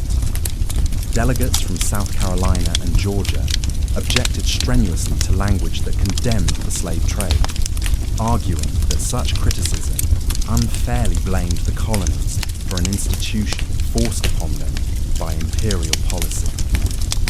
Northern delegates who had profited from the slave trade were equally uncomfortable with language that might imply moral responsibility for the expansion of slavery throughout British America. The practical politics of maintaining unity ultimately trumped moral considerations, and the entire passage was deleted from the final version. Jefferson watched the elimination of his anti-slavery language with profound disappointment, though he understood the political necessities that drove the decision. The removal of these passages revealed the limits of revolutionary idealism when confronted with entrenched economic interests and deeply held social prejudices. It also foreshadowed the compromises that would characterize American politics for generations as leaders struggled to reconcile their stated principles with the practical realities of governing a diverse and often contradictory society. The congressional editing process continued for 3 days as delegates refined language, strengthened arguments, and eliminated passages that might prove politically problematic. The final version was shorter than Jefferson's original draft, but retained its essential philosophical framework and rhetorical power. The Committee of the Whole had functioned as a collective editor, improving the document's clarity and impact while preserving its distinctive voice and revolutionary message. The result was truly a collaborative effort that reflected the collective wisdom and political judgment of America's most experienced leaders.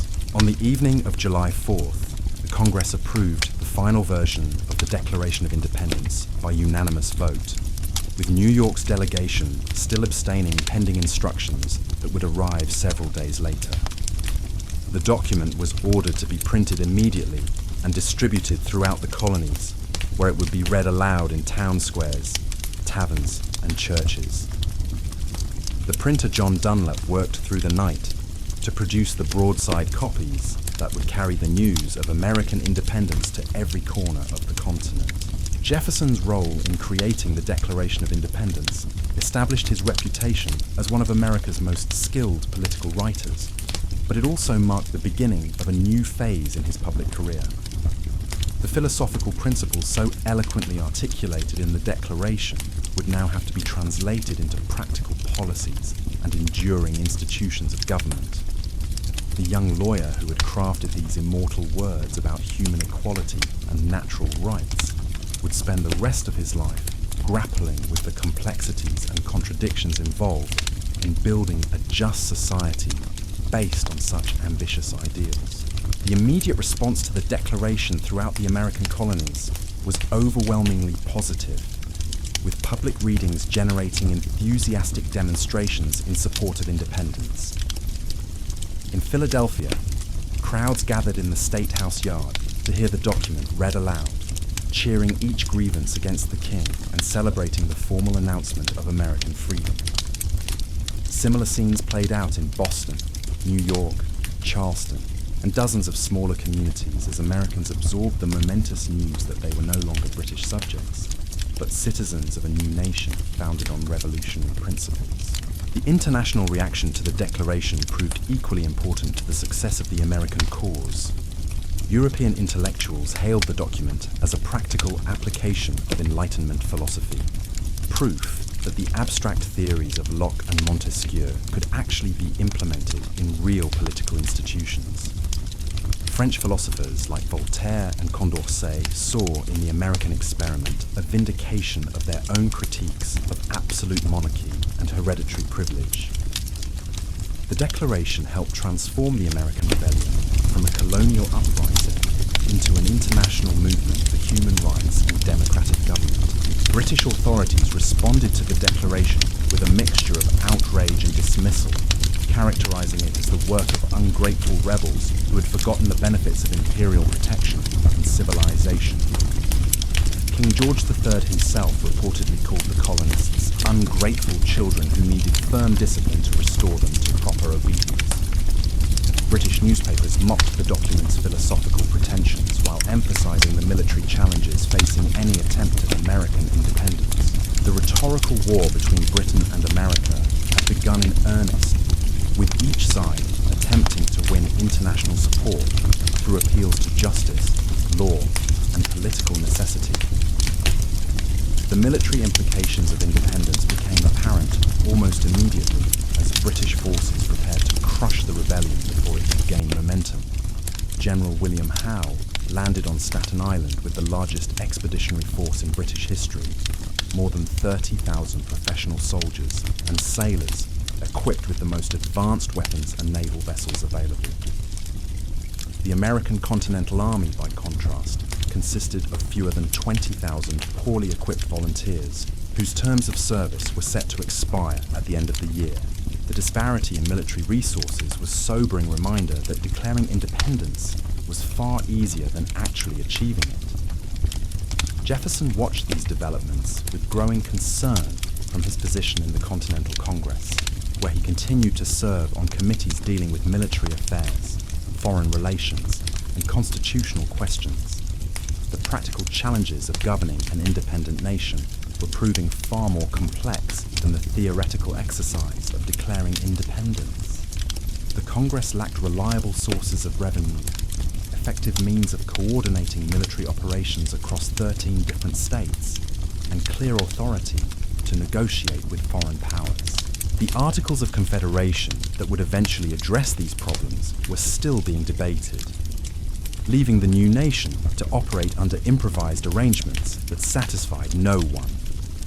The personal cost of Jefferson's political involvement continued to mount as he spent months away from Martha and their growing family. His wife's health had been fragile since the birth of their daughter, and the stress of his extended absences only made her condition worse. Jefferson wrote to her daily when they were apart, letters filled with expressions of love and longing that reveal the depth of his emotional attachment to domestic life. Yet he also understood that the cause of American independence required sacrifices from all who supported it, and he was prepared to endure personal hardship for the sake of principles he believed would benefit future generations. The intellectual framework Jefferson had developed for understanding the American Revolution continued to evolve as he observed the practical challenges of implementing revolutionary principles. The gap between theory and practice proved wider than he had anticipated, forcing him to reconsider some of his assumptions about human nature, political institutions, and social change. The experience of helping to govern a new nation provided invaluable lessons about the complexities of democratic politics and the difficulties of translating philosophical ideals into effective policies. As the summer of 1776 gave way to autumn, Jefferson found himself increasingly eager to return to Virginia, where a new state constitution needed to be implemented and where his own political future would ultimately be determined. The Continental Congress had served its purpose in declaring independence and coordinating the initial response to British military action. But the real work of building American democracy would take place in the individual states, where citizens would experience government most directly. Jefferson's contributions to the national cause had been significant, but his most important work still lay ahead in the laboratories of Republican government that the former colonies were becoming. The journey from Philadelphia back to Virginia in the fall of 1776 gave Jefferson time to reflect on the extraordinary events of the previous months and to consider the challenges that lay ahead. The Declaration of Independence had articulated the philosophical foundations of American freedom, but translating those principles into lasting institutions would require the sustained effort of an entire generation. Jefferson was ready for that challenge, armed with the experience he had gained in the Continental Congress, and driven by an unshakable conviction that the American experiment in self-government could succeed if guided by reason, virtue, and an unwavering commitment to human equality. The Virginia that Jefferson returned to in late 1776 was a society in transition, caught between the familiar patterns of colonial life and the uncertain possibilities of Republican government. The House of Burgesses had been dissolved, replaced by a House of Delegates elected under the new state constitution. the royal governor had fled, leaving executive authority in the hands of a governor chosen by the legislature rather than appointed by the crown. The established Anglican Church faced challenges to its privileged position from dissenting denominations that demanded religious equality. Every aspect of Virginia society was being questioned and potentially reformed as the implications of independence worked their way through the social and political order. Jefferson embraced these changes with characteristic enthusiasm, seeing in them opportunities to implement the reforms he had long advocated. His election to the House of Delegates gave him a platform for pursuing an ambitious agenda of legal and social reform designed to bring Virginia's laws into conformity with Republican principles. The work would be demanding and often frustrating, requiring the same combination of philosophical vision and practical politics that had characterized his contributions to the Declaration of Independence.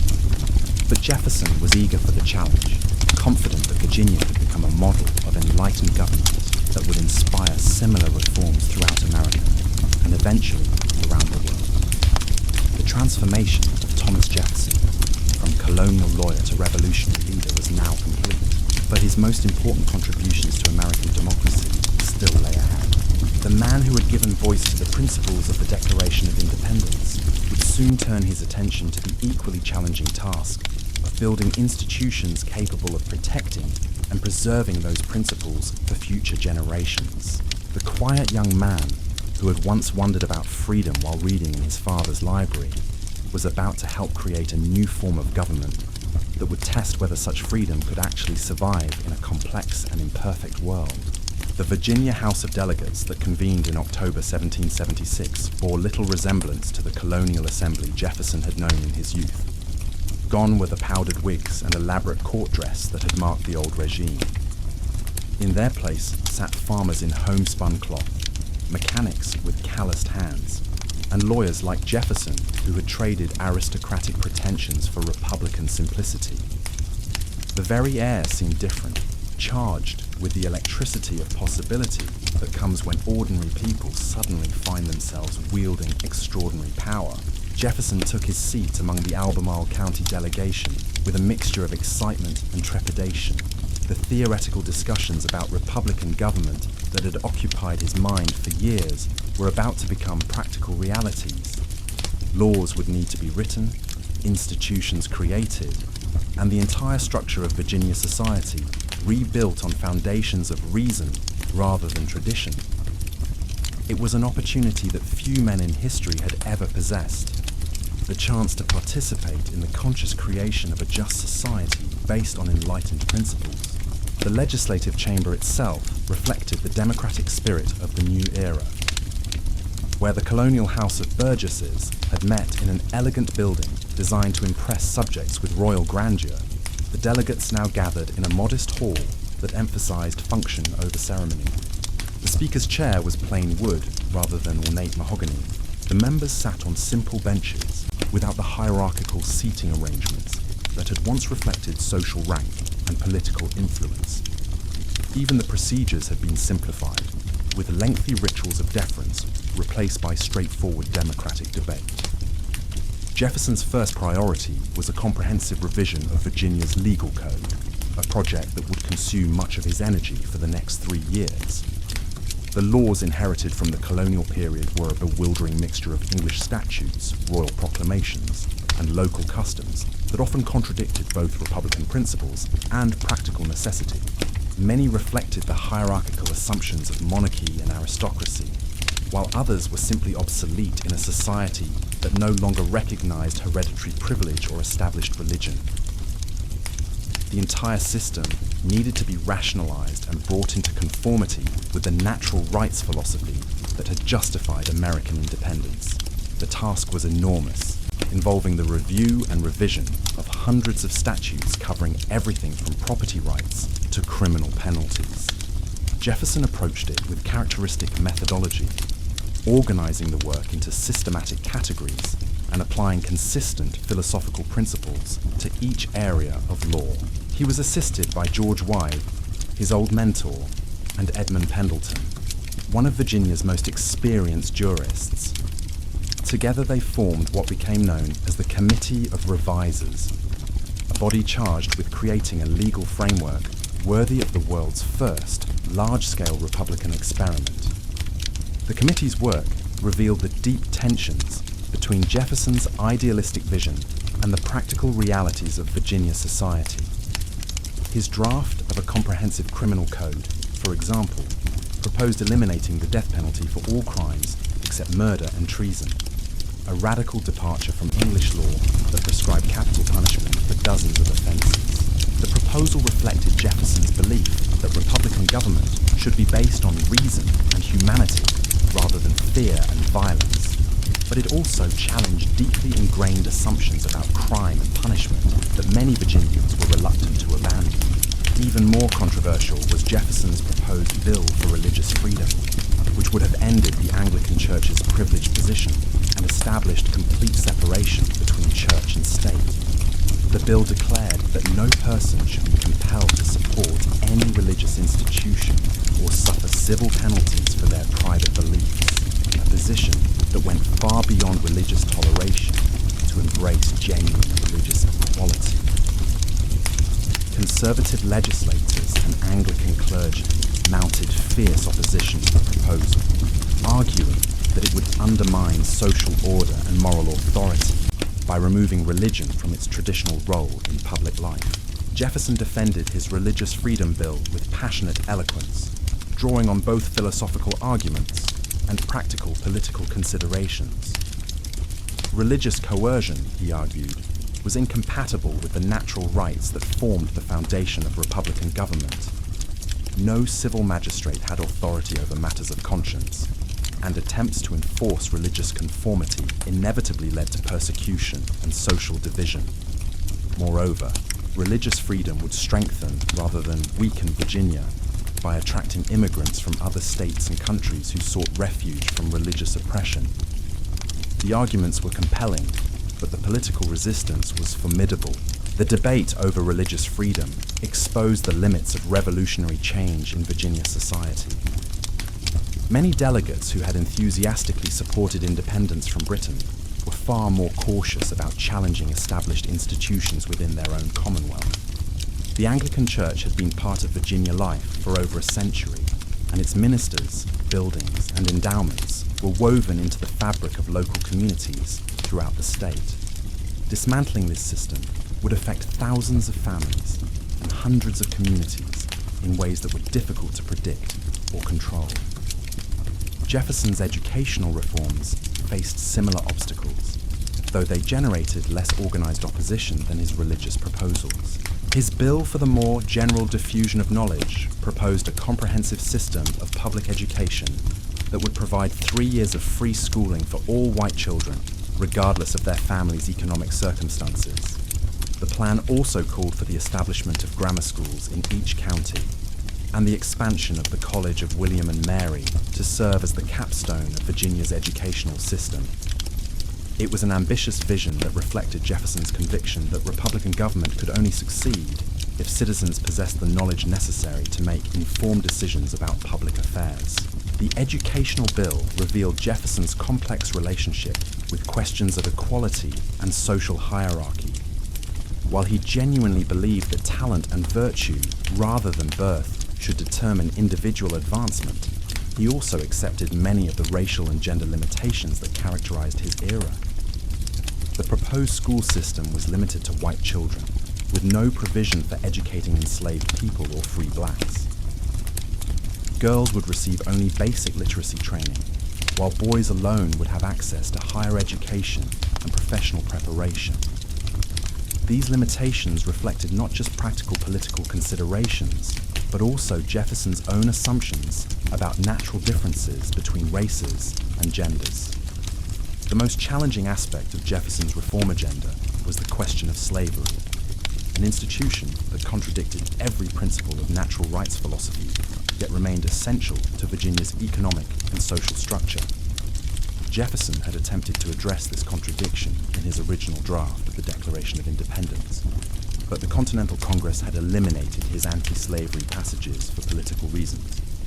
Now, working within Virginia's legislature, he faced the even more difficult task of proposing concrete steps toward eventual emancipation that might actually be adopted by slave-owning legislators. Jefferson's approach to the slavery question was characteristically cautious and gradual. Rather than proposing immediate emancipation, which would have been politically impossible and economically devastating, he suggested a plan for gradual abolition that would take effect over several generations. Children born to enslaved mothers after a certain date would be freed upon reaching adulthood, but only after receiving education and training that would prepare them for independent life. The freed slaves would then be encouraged to emigrate to other territories or countries, preventing the racial conflict that Jefferson believed would inevitably result from immediate integration. The gradual emancipation proposal reflected both Jefferson's moral opposition to slavery and his deep-seated racial prejudices. He genuinely believed that slavery was wrong and incompatible with Republican principles, but he also believed that whites and blacks could never coexist peacefully as equals within the same society.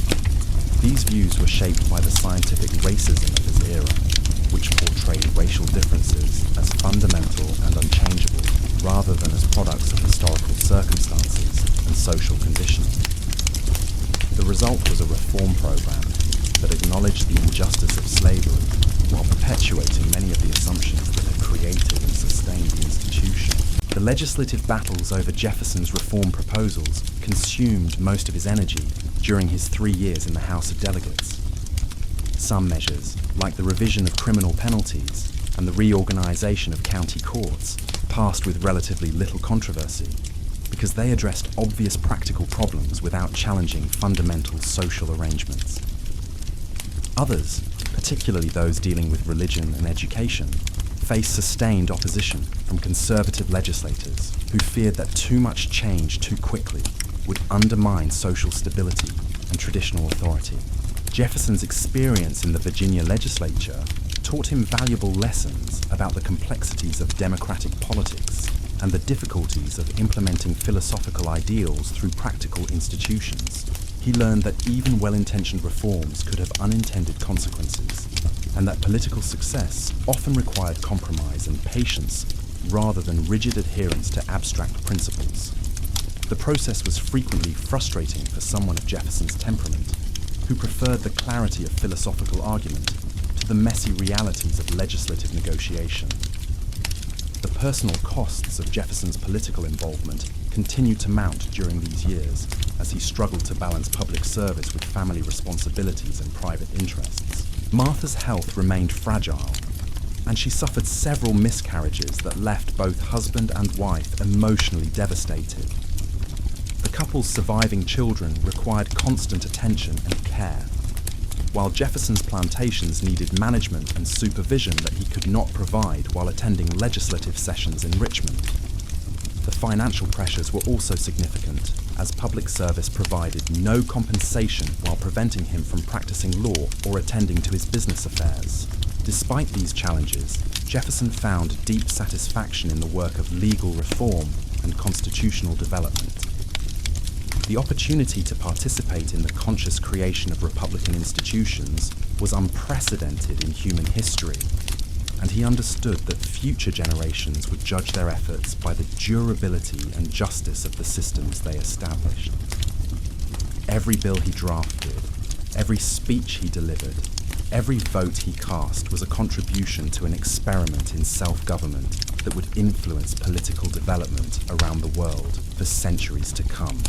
Thank you for joining me on this journey through the remarkable life of Thomas Jefferson, from a curious young man reading Virgil in his father's doorway to the architect of American independence. We have witnessed the transformation of a colonial lawyer into a revolutionary visionary whose words continue to echo across centuries. The contradictions that define Jefferson, his soaring ideals shadowed by human failings, remind us that even our greatest figures were imperfect beings, grappling with the complexities of their time. I hope this exploration has brought you both knowledge and peace.